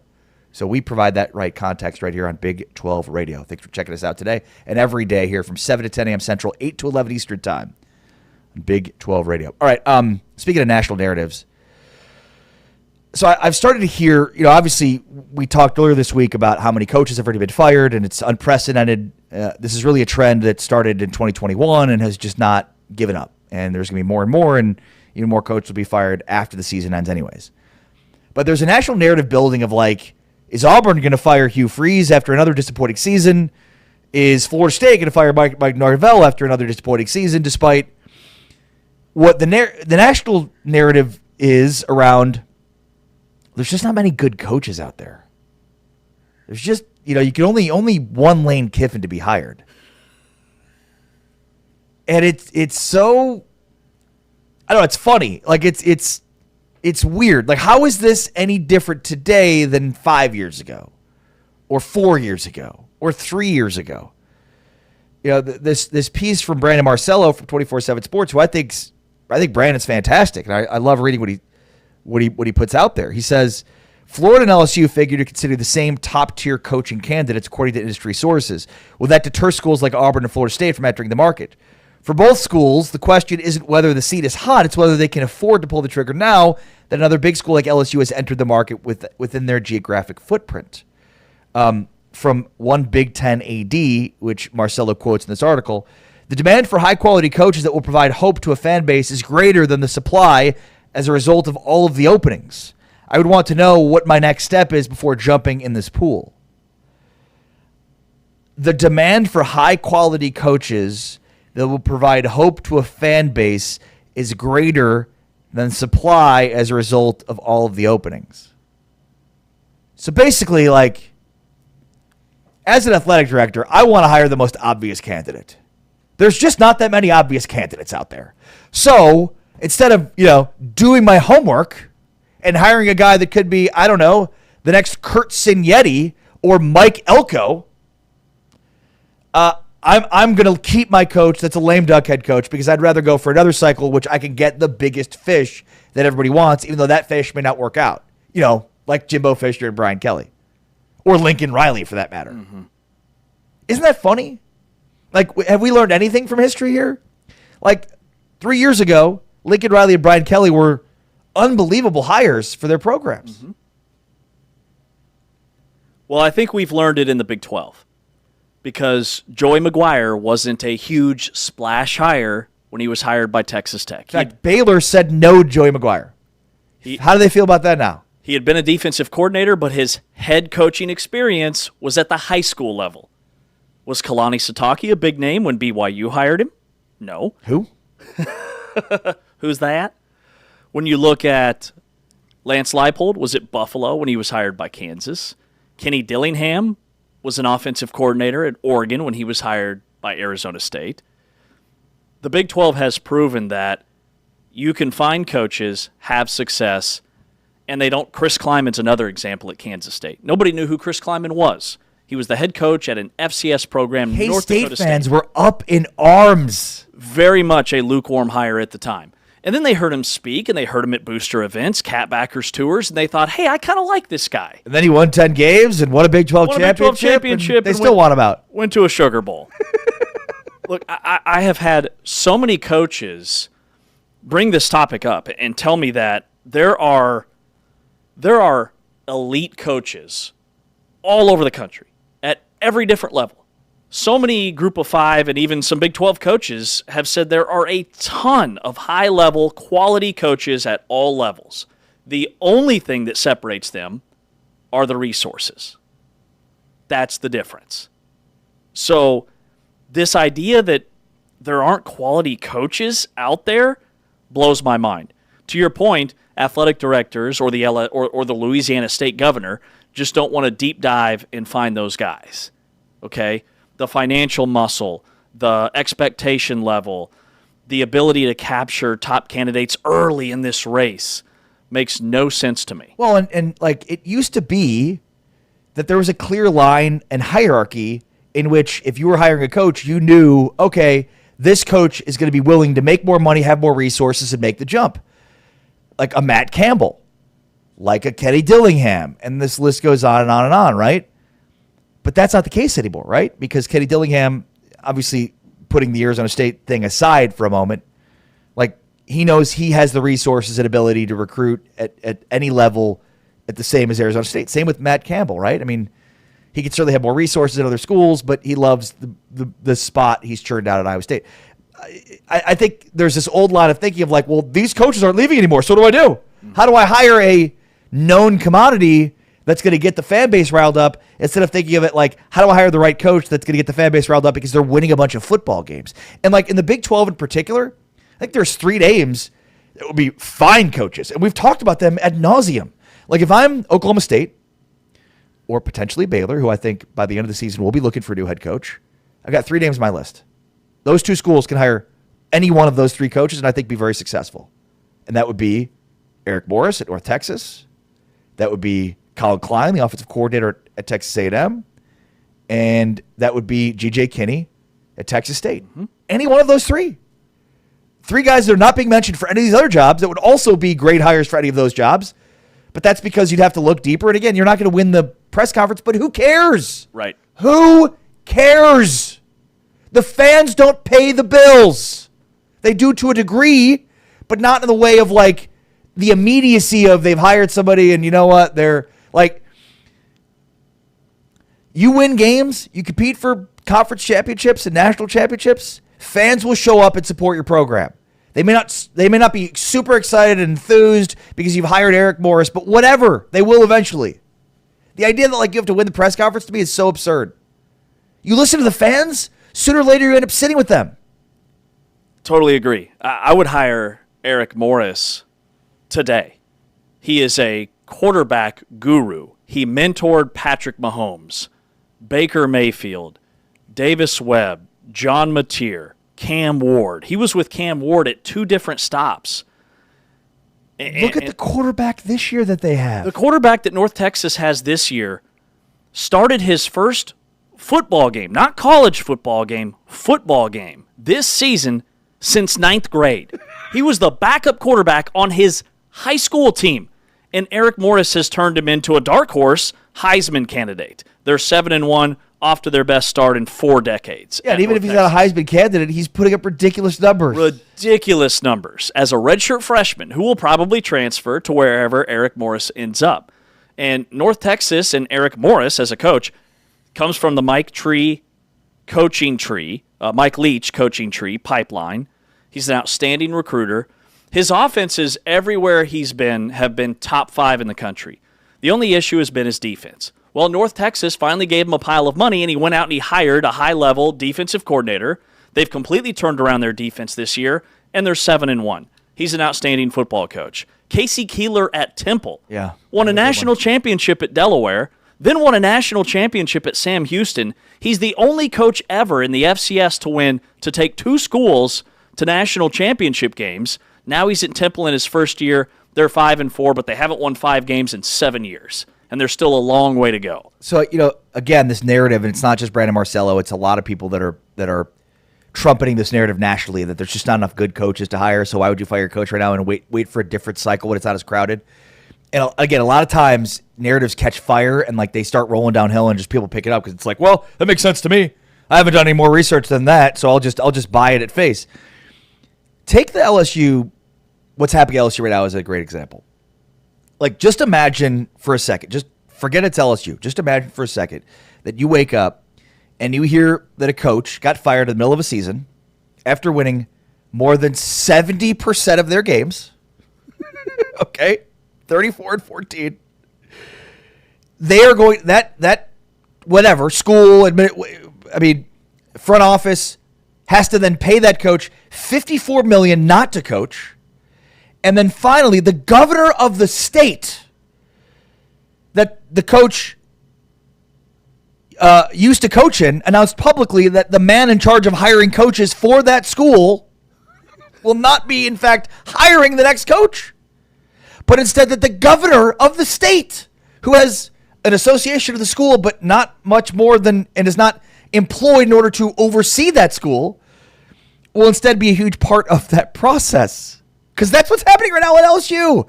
And if you don't realize how ridiculous that entire premise is, then I can't help you. Here's what the governor said, by the way. I can tell you right now, Scott Woodward is not selecting the next coach. Hell, I'll let Donald Trump select it before I let him do it. I don't know, but the Board of Supervisors is going to come up with a committee, and they're going to go find us a coach. Hold on. One real quick thing on that. Because here's what y'all reporters need to do. Y'all need to start looking at who represents all these people. Like these agents. You know what's interesting? If I'm not mistaken, Woodward's agent, Kelly's agent, the Texas A&M, they're all the same agent. Like, you realize if I would be, I don't know how many sports writers we got here today? Just you. We should have a bunch. Okay? Like, this is ridiculous. Lawyers would be disbarred for the way these agents act and the way they're able to represent. In fact, there's no doubt, they may even represent some of the players now. Like, it's really time for the NCAA to put on some guardrails in college sports. Because, and it's fine. We don't need the guardrails. If big billionaires want to spend all that kind of money, no problem. But if I got to go find $53 million from Kemp, it's not going to be a pleasant conversation. The other thing that he said, too, this is the governor of Louisiana, by the way. I'm not going to be picking the next coach, but I can promise we're going to pick a coach. We're going to make sure that coach is successful. We're going to make sure that he's compensated properly, and we're going to put metrics on it because I'm tired of rewarding failure in this country and then leaving the taxpayers to foot the bill. By the way, Brian Kelly won 70% of his games. Right. But he never went to the college football playoff. And 70% of his games. That's not rewarding failure. Right. That is ridiculous and absurd expectations. Well, the other thing, these athletic directors, or in this case, governor, get so narrowly focused on one or two guys, and they're talking about the market and the amount of quality coaches that are out there. There are plenty. Yes. You just want one guy. You want a big name. Well, that hasn't worked. There are just as many case studies of big names that have failed. Brian Kelly at LSU. Literally just didn't work for the same school, according to there. Jimbo Fisher at Texas A&M. Scott Frost, his first go-around, his last stop before what has been a very successful stint, I would say already in his second stint at UCF, at Nebraska. Dan Mullen was the most sought-after coach back in 2021. Got let go from Florida. Tom Herman was the hottest name out there. Gets let go from Texas. Isn't coaching anywhere this season in 2025. Gus Malzahn's another one. Charlie Weiss, Notre Dame, Kansas. Like, those are big names that didn't translate necessarily to wins on the football field. Whereas I think you're much better served to go find a guy who has done more with less resources, give him the deep pockets and the resources that you give these big names, and see if he can go win football games, because he will. You mean like Kurt Signetti and, like some of the other guys we just mentioned in terms of being candidates, and Lance Leipold and Chris Kleiman, and, the list goes on and on and on. That is James Wesley. I am Ari Tepkid. This is Big 12 Today on Big 12 Radio. On the way next, who is the coach of the year so far in the Big 12? We debate in a new segment titled Let's Get It On. Next, this is Big 12 Radio, presented by Modelo and heard exclusively on TuneIn and being watched on Big 12 Studios.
12 Radio, along with James Westling. I am Ari Temkin, Taman Turner producing today's show.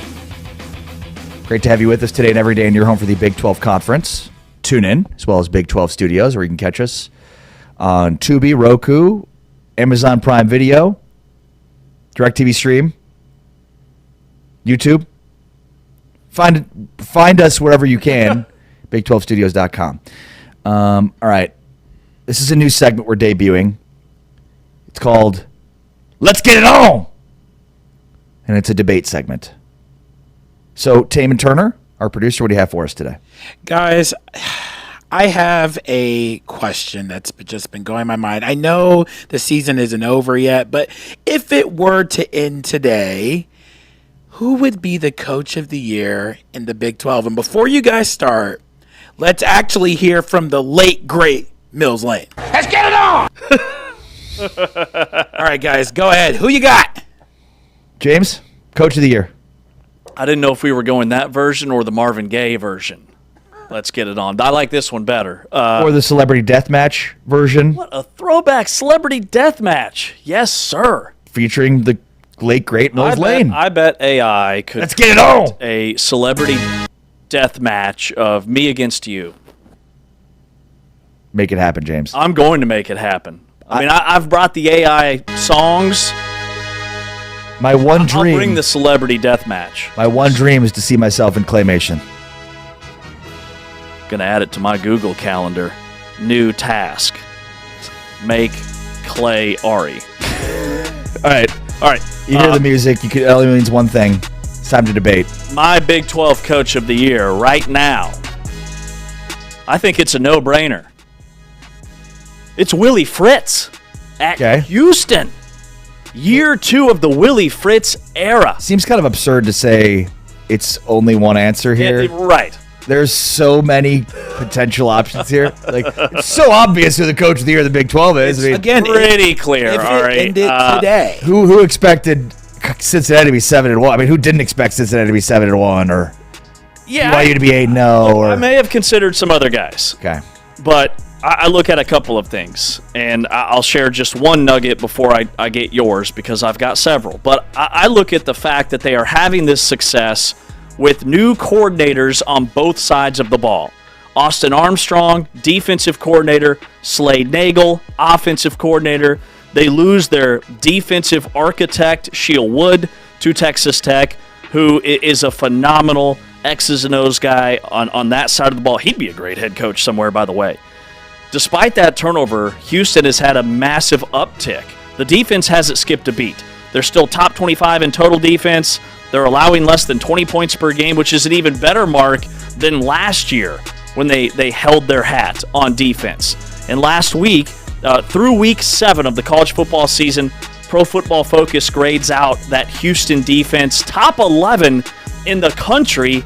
They're giving up just 17.5 points per game. They are nails on that side of the ball, anchored by Carlos Allen, the big defensive tackle who leads the nation in tackles among defensive linemen. Well, not to make your argument for you, but because that's not really the spirit of this segment. I'm supposed to be arguing with you and proving why you're wrong. But it's not just the coordinators they've lost. Think about all the players they lost to the portal. I mean, Joseph Manjack was everything in their receiving room last year. The quarterback situation. They have a brand new quarterback this year. They lost arguably their best defensive lineman last season to Texas Tech, and they still have the best, one of the best defensive lines. So, getting a lot from them. But I mean, they haven't played anybody. Come on, Houston's 7-1 against the cupcake schedule, which is why my coach of the year is super obvious here because of the sustained success they've now enjoyed, going 11-2 last year, absolutely boat racing Colorado in the Alamo Bowl, then being picked after an 11-2 season. Kalani Sitake's crew at BYU was picked in the middle of the Big 12. Huge regression. Both you and I were sleeping on them this year. Oh, they're going to regress. The turnovers from last year won't be sustainable. The scoring and special teams and defense won't be sustainable. And here they are. Once again, 8-0 for the second straight season. They're now 19-2 in the last 2 seasons. And I know that, again, this is only about 2025, and we shouldn't be including 2024. But the fact remains, this was a team that was picked in the middle of the Big 12. In fact, their over-under win total was 6.5 to 7.5 in most books. So nobody expects them to be doing what they're doing. 8 games in. They've already exceeded the 6.5, 7.5 win total that was expected. And with all that being said, you have your quarterback from last year's 11-2 season leave the program right before the start of the season, and you're breaking in a true freshman at quarterback who spent the spring in Palo Alto, California, and you're doing this? Like, forget about all the preseason expectations. The fact that he's been able to get a quarterback, true freshman, playing at the level he's playing at right now, that wasn't even at BYU this spring, is the best argument I can make for Kalani Sitake as the coach of the year of the Big 12. And the funny thing is, when you think about the coach of the year candidates in the Big 12, you'll think Joey McGuire, you'll think Willie Fritz, you'll think Scott Satterfield, and for good reason, but I'm not even sure Kalani Sitake will get mentioned, which is shocking to me. Because again, like, they've had a lot of success under Sitake, but I don't know, it feels weird in the sense of like Sitake's super underrated still. And again, the fact that preseason-wise, they were pretty much picked mid-pack Big 12, and here they are at 8-0 with the true freshman quarterback. Hell of a coaching job by Kalani Sitake. Did you say quarterback? You said quarterback. By the way, one of my favorite comments on one of our Big 12 Instagram posts was, well, Bear Bachmeier, he served a mission, so he's like 23. No, he did not. He's a 19-year-old true freshman. I mean, just want to clear that up. Some people, like, you're on the internet already. Just do a quick Google search. You know, like, right. the laziness of some people. Yeah. Like, you don't have to know everything. But you're literally already on the internet. If you know, you know. And Connor Wegman. Wait, so just so we're clear here. Barry Bachmeier did not serve a mission and is not 23 years old. 19 years old. 19 years old. Just turned, by the way. Very young. Playing high school football last year. High school football. And Lincoln Cure was not in Kansas State this spring. No, he was not. Connor Wegman, let's talk rebirth of the Houston quarterback. Former 5-star, Texas A&M transfer, couldn't stay on the field. He had injury issues. He's overrated. He chose to transfer to Houston because of the relationship that he had with Willie Fritz and their quarterback coach, Sean Bell. So the turnaround has been personal. It's been a big part of Houston's culture, and he is thriving. Over 1,500 yards, 12 touchdowns, 2 picks. Plus, we didn't know he could run. Texas A&M never ran him. Almost 400 yards on the ground, 8 touchdowns in 8 games. This year, of all the all-time greats, Andre Ware, Kevin Kolb, all the big names, Eric King at Houston, he became the first Houston quarterback to throw for 3 touchdowns and no picks in a debut, and do it again later on in the season. 300 yards, 3 touchdowns at Oklahoma State. He's one of only 8 quarterbacks in the country that has his amount of passing yards, 2 or fewer interceptions, and a 60% completion percentage. He is efficient. He is elite. He is the real deal. Well, and I'll go back to something Willie Fritz said at Big 12 Media Days, which is it felt like his offensive line was a bunch of fullbacks. Like, their offensive line's not good. No. And yet their rush offense is a product of their quarterback being really good. And their system. Yeah, I think Wigman is actually underrated on the national landscape because yes, like, he is making up for the fact that Houston doesn't have a good offensive line. And their ability to run the football as effectively as they have been has been schematic, as you said, but also the fact that defenses have to account for Wigman. Again, far be it for me to make your argument for you, but they haven't played anybody. These are 2 phenomenal candidates, by the way. I mean, the 2 guys we're talking about, elite. They are not getting the attention they deserve nationally. And Willie Fritz was the National Bear Bryant Coach of the Week in the Big 12. These have been 2 of the best coaching performances this season of anybody in the country, and it's being overshadowed by Indiana and what Kirk Cignetti's doing and Mike Elko down at Texas A&M. These guys are right there in the national conversation. Yeah, and then 2 other guys that certainly should get mentioned in this conversation. Joey McGuire, I know there was high preseason expectations, but I think the success they're having, the ability for Coach to mold a group and bring them together like he has, that is impressive. we said to Joey McGuire at Big 12 Media Days, it's on you now. Like, there's an insane amount of talent here. It's on you to get these guys to play together. You got guys that came here because they were getting the most money to come to Texas Tech. That's what it is. And it's not easy to get those guys to be motivated to play together, to play as one, to win, and they've done that. And then the other one is Scott Satterfield, which doesn't probably need an explanation in the same way that Willie Fritz's doesn't. You got a team that far exceeded their win-loss total, that far exceeded preseason expectations. And normally, the coach of the year in any capacity is the coach of the team who far exceeds expectations. Well, when I look at McGuire, I think their most recent performance against Oklahoma State said a lot about him and how he has had full buy-in from this football team, because they suffered their first loss and they're steamrolling people, right? 6 weeks into the season. So they're not going to lose a game. They're going to go undefeated. They're going to be in the college football playoff. They lose a game and they bounce back in the way that they did, a dominating performance. That was number one that stood out to me about him. With Scott Satterfield, this is a guy that won 3 games his first year in Cincinnati. Then he won 5 games, but a long losing streak to end last season. And this year, in his 3rd year, to be 7-1. And he said this is the same path we had at Appalachian State. And he trusts the process. He believes in what has made him great. And now Cincinnati is thriving. And so I think that says a lot about him and his philosophy and the buy-in that he's gotten from his team and the culture at Cincinnati. And he's a very underrated coach in the Big 12. All right, there you go. I feel like in future debates, we should probably be more debatey.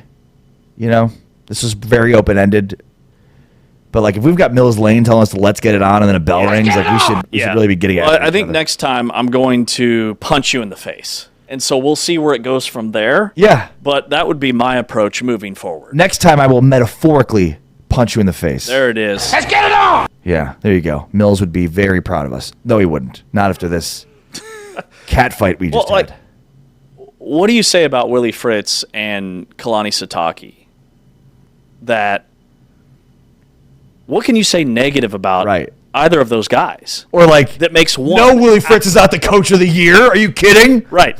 Everybody thought Houston would go 7-1. Oh, they haven't played anybody. Well, that was my one counter. Like that's maybe it. Well, and even then, you played 8 football games. Like, right. You played somebody. You know, at some point in time, like, you played somebody. You played the same guys that everybody else Holgerson played when he went 4-8. Right. And you won those games. Oh, and you just won on the road at the defending Big 12 champs in their house. Yeah. So played somebody. Well, I mean, Sam Levitt didn't play, or Jordan Tyson didn't play either. I mean, that. Also, isn't it amazing that both those guys played the Texas Tech game but have not played in the same game since? It's like they saved those 2 guys to destroy Texas Tech. All right, along with James Wesley, I am Ari Tepkin. This is Big 12 Radio on TuneIn and on Big 12 Studios. On the way next, we continue our Big 12 Media Day coverage. You know, the basketball season tips off on Monday, so all Big 12 basketball teams are in action on the men's side on Monday, including Arizona playing the defending national champion Florida Gators in Vegas. I love it. So we are inching closer to the start of the basketball season here. And we'll hear from both the Utah men's and women's basketball coaches and teams next as we continue our Big 12 Media Days coverage right here on Big 12 Radio, presented by Modelo, heard on TuneIn and watched on Big 12 Studios.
In, you're watching us via Big 12 Studios, now joined by Alex Jensen, the new basketball coach for Utah. And Coach, I know that everybody in the state of Utah knows a lot about you. You were on that 98 Final Four team, a lot of history there within the program. But for the outsiders, for Big 12 basketball fans, tell us about Alex Jensen and the brand of basketball that we'll see this season. Yeah, still figuring that out. Okay. No, but I think, since I've been back at the University of Utah, my team, the teams I was on and the teams have been successful have always been, teams that have overachieved. And I think you can say that, as far as the state of Utah goes, even the Jazz, all those years, you had guys that might have been overlooked, but I think, hard playing and a team that gets better as the season goes on and hopefully peaks at the end of the year. Yeah, I'm curious. It feels like the timing is right from an NBA college transition. There's more similarities now in those games than ever before. Did that play into your decision making to make the jump? Yeah, no, that was definitely part of it. And I still think, again, it's evolving, we're navigating, but I still think there's a path to success with NIL at the University of Utah. I think there's a sustainable way to do it. But yeah, I think there's a lot of similarities. And one of the things I'm often reminded of my D-League days. The money's a little bit different, but there's kind of right now there's kind of a combination of the NBA, the D-League, and even Europe. What about schematically? I wonder how much you see differences in terms of like how assistants in the bench happens, schematically during a game versus, in the NBA versus college. That was one thing that I didn't want a big staff. I wanted guys to have responsibilities, not a lot of voices, and still figuring that out because the game's a lot different. Just the space alone, like college is a unique game. There are similarities, but schematically that's a good question because we're still kind of figuring that out because now you have challenges for the first time in college. Rules are a little bit different. They're kind of like when they first came to the NBA, but the 20-minute halves, the TV timeouts. But yeah, it was good to go through our fouls first don't reset after every quarter. Yeah, you get a technical foul as one of your 5. Yeah, so it all that comes with time and and the staff being new. One of my favorite lines is continuity is still underrated at every level. Yeah, for sure. Does college basketball need 4 quarters? I don't see why not. Every other game in the world is, but I think I never thought that when I played, but since coming back it makes sense, because the women do it, and like I said, every level in the world does it too. The same thing with the 24-second shot clock, but eventually I think the changes will come slowly. Well, I think it would eliminate a lot of the bonus situations and teams attempting so many free throws, especially late in halves, late in games, because you'd have the 5 fouls and it would reset each quarter. That's the biggest thing from a fan's perspective, why I'm in favor of the 4 quarters. Yeah, it just makes sense. It does make sense, but you're right. There's more, I think that makes the game more fluid and that's easier to deal with. I'm curious what kind of went into your decision making in building this roster. What were you looking for? Did you feel like you solidified certain spots? I think the one thing, having gone through it, the portal and that whole experience, we all of us learned a lot. I think, the one thing we were looking for was balance, right? Versatility and balance. And, and I think we got a lot of that. And again, hopefully we get to the point where you're not building a new roster every year. Yeah, that's always more difficult. How do you avoid that? That's a good question. We debate it all the time. It's kind of the combination of how many freshmen do you want, right? How many portal guys now? Europe, I think you see teams that have been successful in college have done that. You kind of like I remember when I was in college before, like you'd have your that class would be done early and you'd be working on the next class. So totally different now because it changes every year. But hopefully hopefully a little of that can creep in. Like you kind of look. You go from 101 to 202 to 3. Yeah, totally. So Terrence Brown is a bucket getter. I mean, over 20 points per game at Fairleigh Dickinson. Tell us about his game and how does he shine for Utah this season and carry that over from a scoring standpoint in Big 12 play? He had in our first exhibition game, he had a really good game, and I told him, Terrence has one of those problems you love as a coach. He goes too fast, too hard all the time. Like, I want you to go hard, but, like, slow down, make the reads, have the game slow down. And I told him as the season goes on, you gotta play the mental part of it too, because other teams are going to prep for you, and kind of take away your strengths, and you're going to have to be able to see that and read it and make make adjustments. Yeah, I'm asking every coach their thoughts on the zone defense. What's your thought on zone?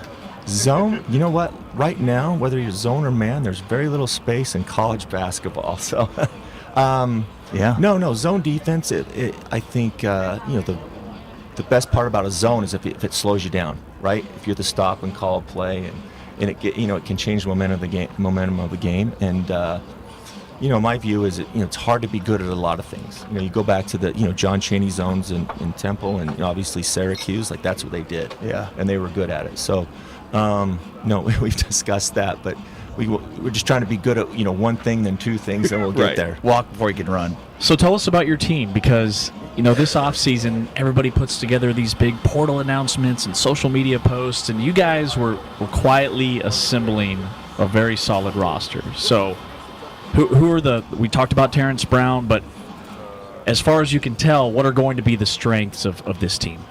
I think the strengths, I think we are versatile. And the thing is, I think part of the thing we've kind of emphasized is the team, especially in the first year, like it's not about you. And I think that's what I'm hoping it'll be. Like, I think it'll be different guys scoring the most every game, hopefully, passing the ball and playing hard. The one guy that really hurt was Babacar Faye, who's out for the year with an injury. That really hurts, but like I said, hopefully the versatility down the roster will help fill it in. We won't be as big, but just a team that plays kind of the traditional Utah teams that guards. They pass the ball, and it's a hard team to beat. Do you ever get confused about where you are? You lived in Dallas for a while, and that's where we live. Obviously, aesthetically, it's a lot different than Salt Lake City. So wherever you open up your door, oh yeah, here I am. There's not strip malls outside. It's mountains. Yeah. No. I don't get confused. It's a weird thing because it's like I'm back home, but 30 years have passed. I don't know the word to use for that, but yeah, it is strange. It's kind of like Twilight Zone-ish. But I guess I'll tell you this: the basketball thing, that's the more confusing because it's such a different game. I've actually enjoyed it, but it's a lot to learn. Yeah. Yep. It's a completely different game, and I'm looking forward to that. But I do think there's areas I think what Kevin does at BYU, there's a mix there now, where more so, and you'd know this better than I would, but it feels like the NBA is so much more matchup oriented and analytically driven, schematically. It was something I talked with Grant McCaslin about. You watch their bench during games, and they're constantly scheming up every set, based on person. So I don't know. It feels like the game's different, but there's room for the NBA game now in college, especially from a matchup analytical schematic standpoint. Yeah, no, for sure. And that's the one thing I've been reminded of. If you go back, college, there were certain schools that played a certain way, right? Yeah. There was I don't think there's style. There's not that. So, Rick Majerus had a style. Yeah, Rick Majerus. The UNLV Running Rebels had a style, right? The Amoeba, right? Syracuse had a style. I don't think that's, it's as unique as it is anymore. But no, but there's a lot of it. People ask me what kind of style are you gonna play? And I was like, well, what kind of players do I have? And I'm not saying I can do it at all. Totally. But I'd love to have a style. But it's just going through my career, I remember. I started out in the D League in Cleveland. It was kind of like a Princeton-esque offense. The Jazz in Utah was pick and roll heavy, and then the last 2 years in Dallas was very, get them. And the NBA has kind of gone that way. You get the ISO, the matchup, but again, like I said, there's more space in the NBA. It's harder to do that in college. So that's been a fun part too, because I'd love to have not necessarily a specific, but a particular style of play. Alex Jensen, the head coach at Utah, joining us here at Big 12 Basketball Media Days. Coach, can't wait to see your team this year. Yeah, no, I'm excited too. Thanks for your time. Alex Jensen, Utah. This is Big 12 Media Days, exclusively on TuneIn. You're watching us on Big 12 Studios. Big 12 Today here on Big 12 Radio, heard exclusively on TuneIn, watched on Big 12 Studios, the Big 12 Fast Channel, talking Utah men's basketball with Keanu Dawes and James Okonkwo, joining us here in Kansas City, and they have come armed with, that's a dog.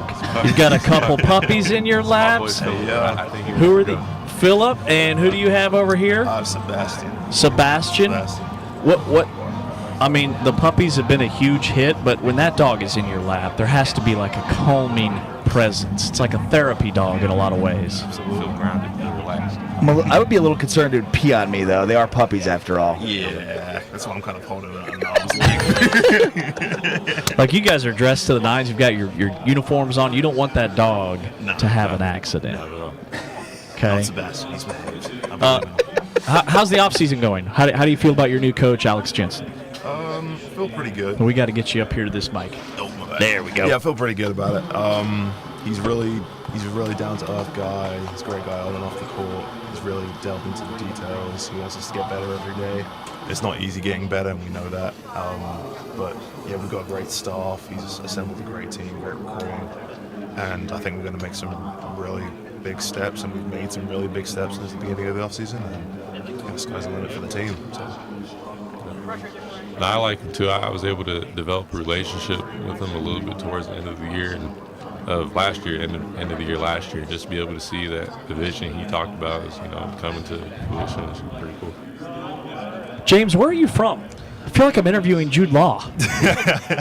My question was going to be: are people always like surprised when they hear you talk for the first time? Yeah, I'm from a small town called Maidenhead in the United Kingdom. It's just west of London. I grew up there. I spent about 15, 16 years living there, and then I moved to America, a small town called Beckley in West Virginia, in the middle of nowhere. When I turned 16 that time, and it was in the middle of the global pandemic. Not the greatest time to move, but yeah, that's I miss it. I haven't really been home for like the last 2 or 3 years, but yeah, I miss every day. There's an academy in Berkeley, correct? Berkeley? Or did you just move over there to play high school ball? I thought there was a high school basketball. Oh, it's Beckley. Got it. It's not a high school team anymore. They kind of shut down. Okay. Since I've been, but yeah, GBCA. Yeah. I was under Coach Justin Dempsey. Got it. James, this is your fourth school. Correct. And I mean, last year at Akron, you put up some good numbers. I mean, the best numbers of your career. Do you feel like you can do that at this level? Absolutely. Yeah, I began in the Big 12. That's where my collegiate experience started when I was at West Virginia under Coach Bob Huggins. And I feel as if at the end of the Big 12 season, for the second half of my sophomore year, I got more into my role.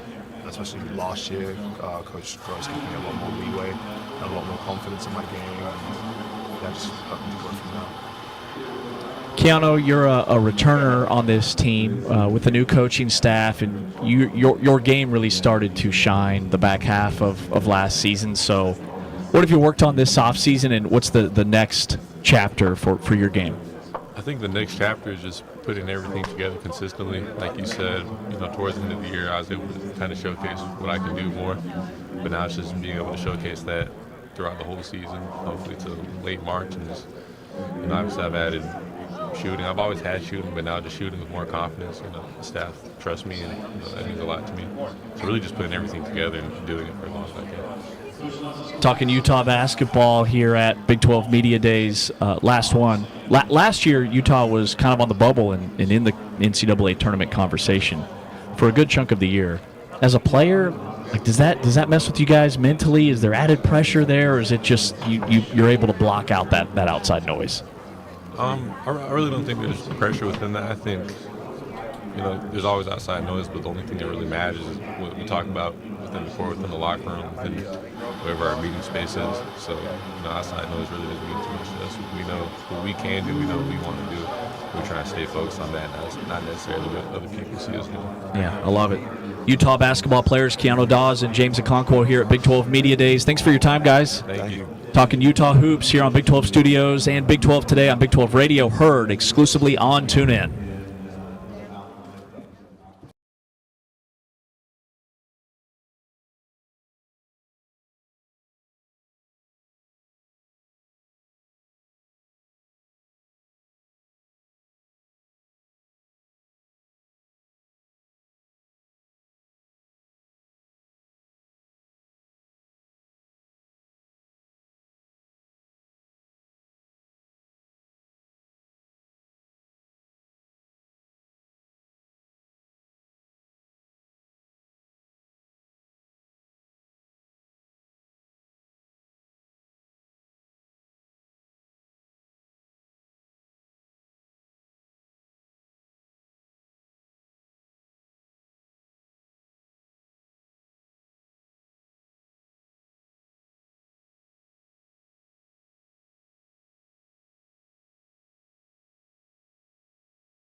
Big 12 Radio. This is Big 12 Today, and we are on site here at the Big 12 tip-off, women's basketball, talking Utah women's basketball with head coach Gavin Peterson. And you were just mentioning year 2, but first time through the car wash here at Media Days.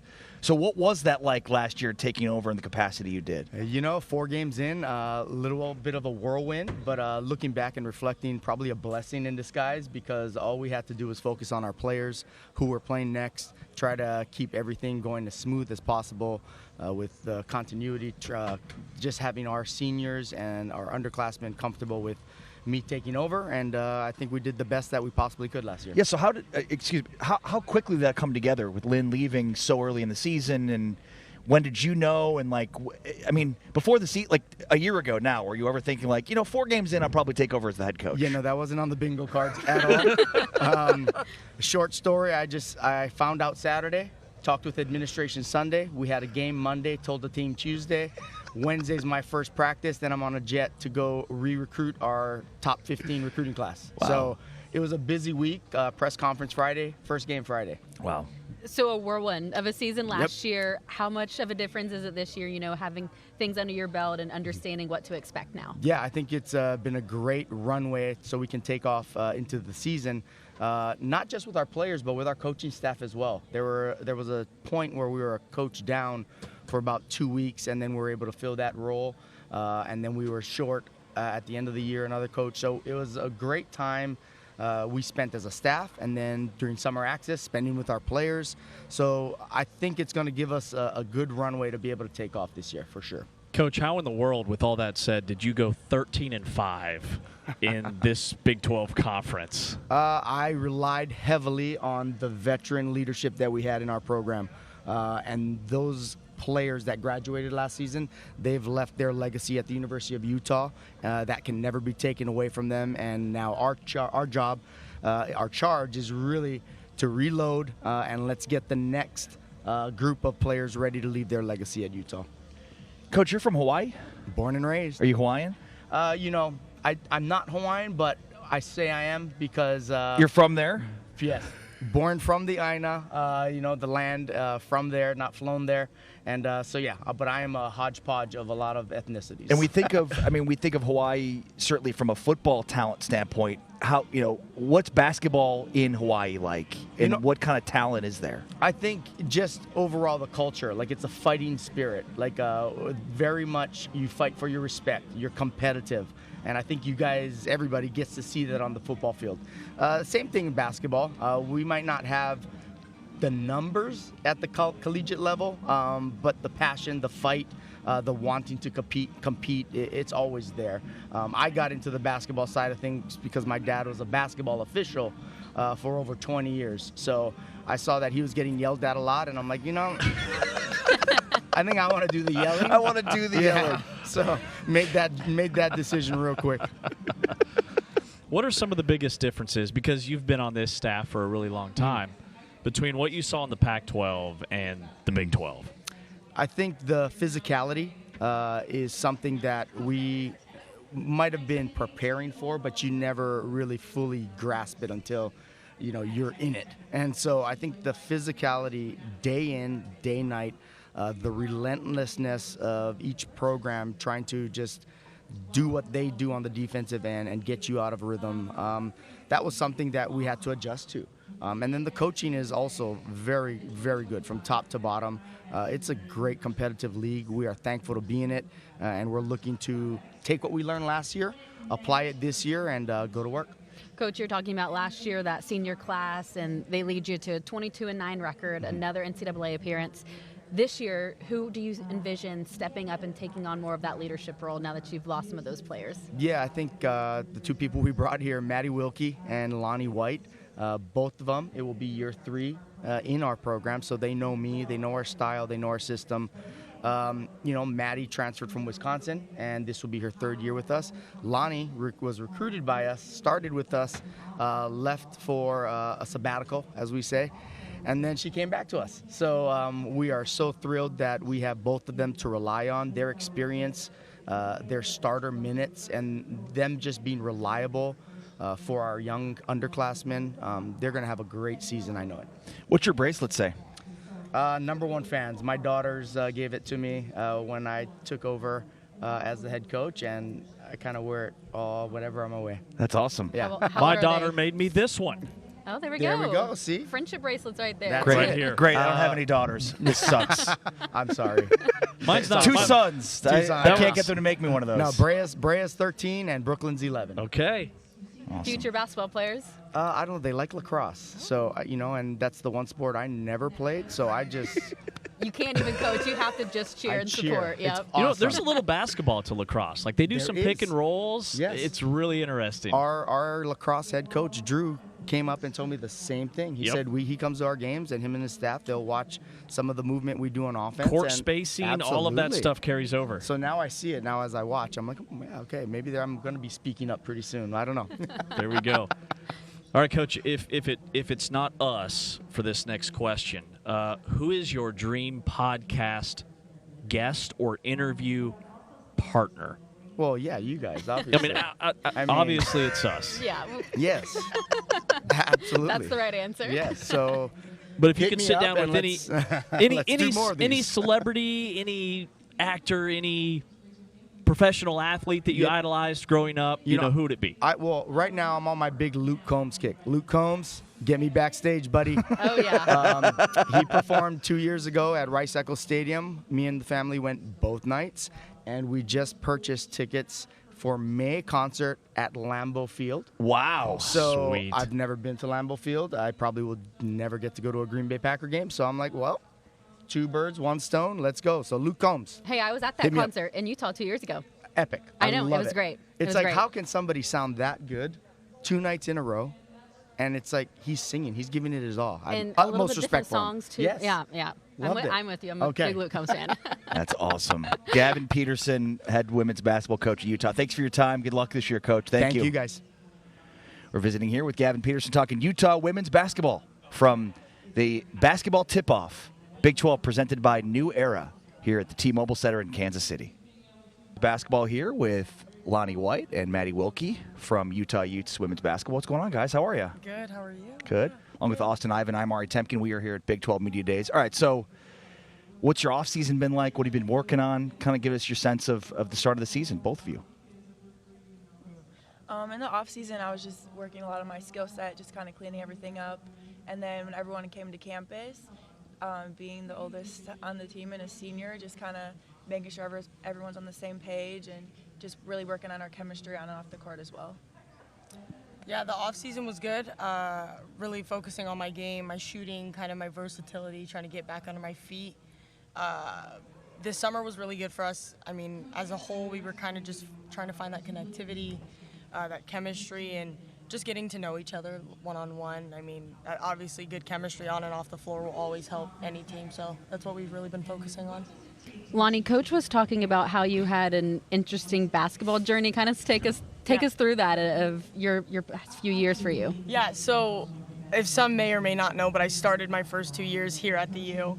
And then I entered the portal kind of looking for a different experience. And I then, after that experience, entered the portal again and came back home. I mean, not many players can say that they did that. Not many players can say that they came back to the same staff and same team. So I'm really grateful for the opportunity I got. And I mean, my parents always said, you know when you know. And I kind of stepped back on campus kind of just to visit my old teammates and old staff. And I was like, dang, like I miss this place. So, I mean, hectic journey, but I'm happy to be back here and I'm happy to get ready going in the season. How have you just grown as a person, since then and throughout that journey? Yeah, I think it takes a lot of character building to, one, enter the portal, period, but kind of to come back to a school. I mean, it was very welcoming and home-like, but I mean, it's hard. It's hard. A lot of people are always like, why? But I mean, it's like, this place is so familiar and it's like home and it's like a family. So there's no reason not to come back.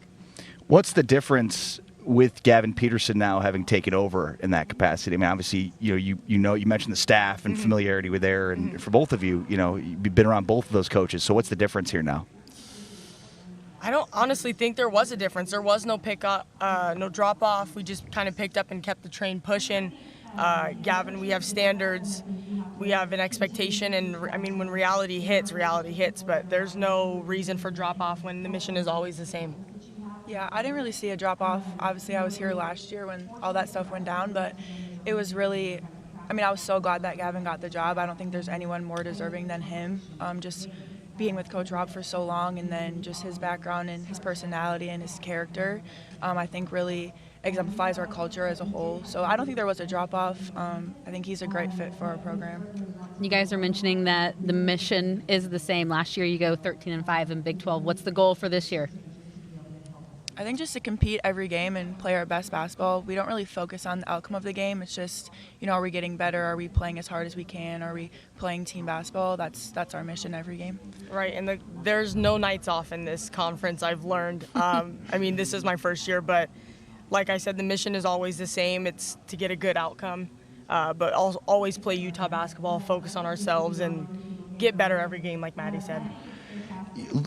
Obviously, you have a few games to play before you get there, but you're going to play number 1 UConn out in a tournament in Connecticut. So, I mean, that's one of those things where you obviously want to take it one game at a time and not get too far ahead, but still, you get to go up against a premier program like that that's been consistently one of the best in college basketball this season. Yeah, we're excited.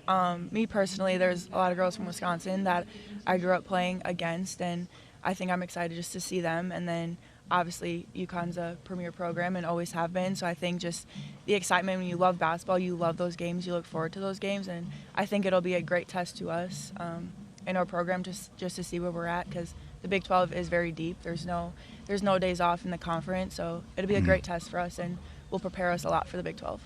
So you two are representing Utah here at Big 12 Media Days, but give us a couple other names that we should keep our eyes on this season that's not here today with us. I think we have a really good freshman class coming in. They are the spark. I mean, they bring their own different kind of basketball. They're all from different areas. So, I mean, they are so individual. It's insane. So I think look out for LA, Sneed.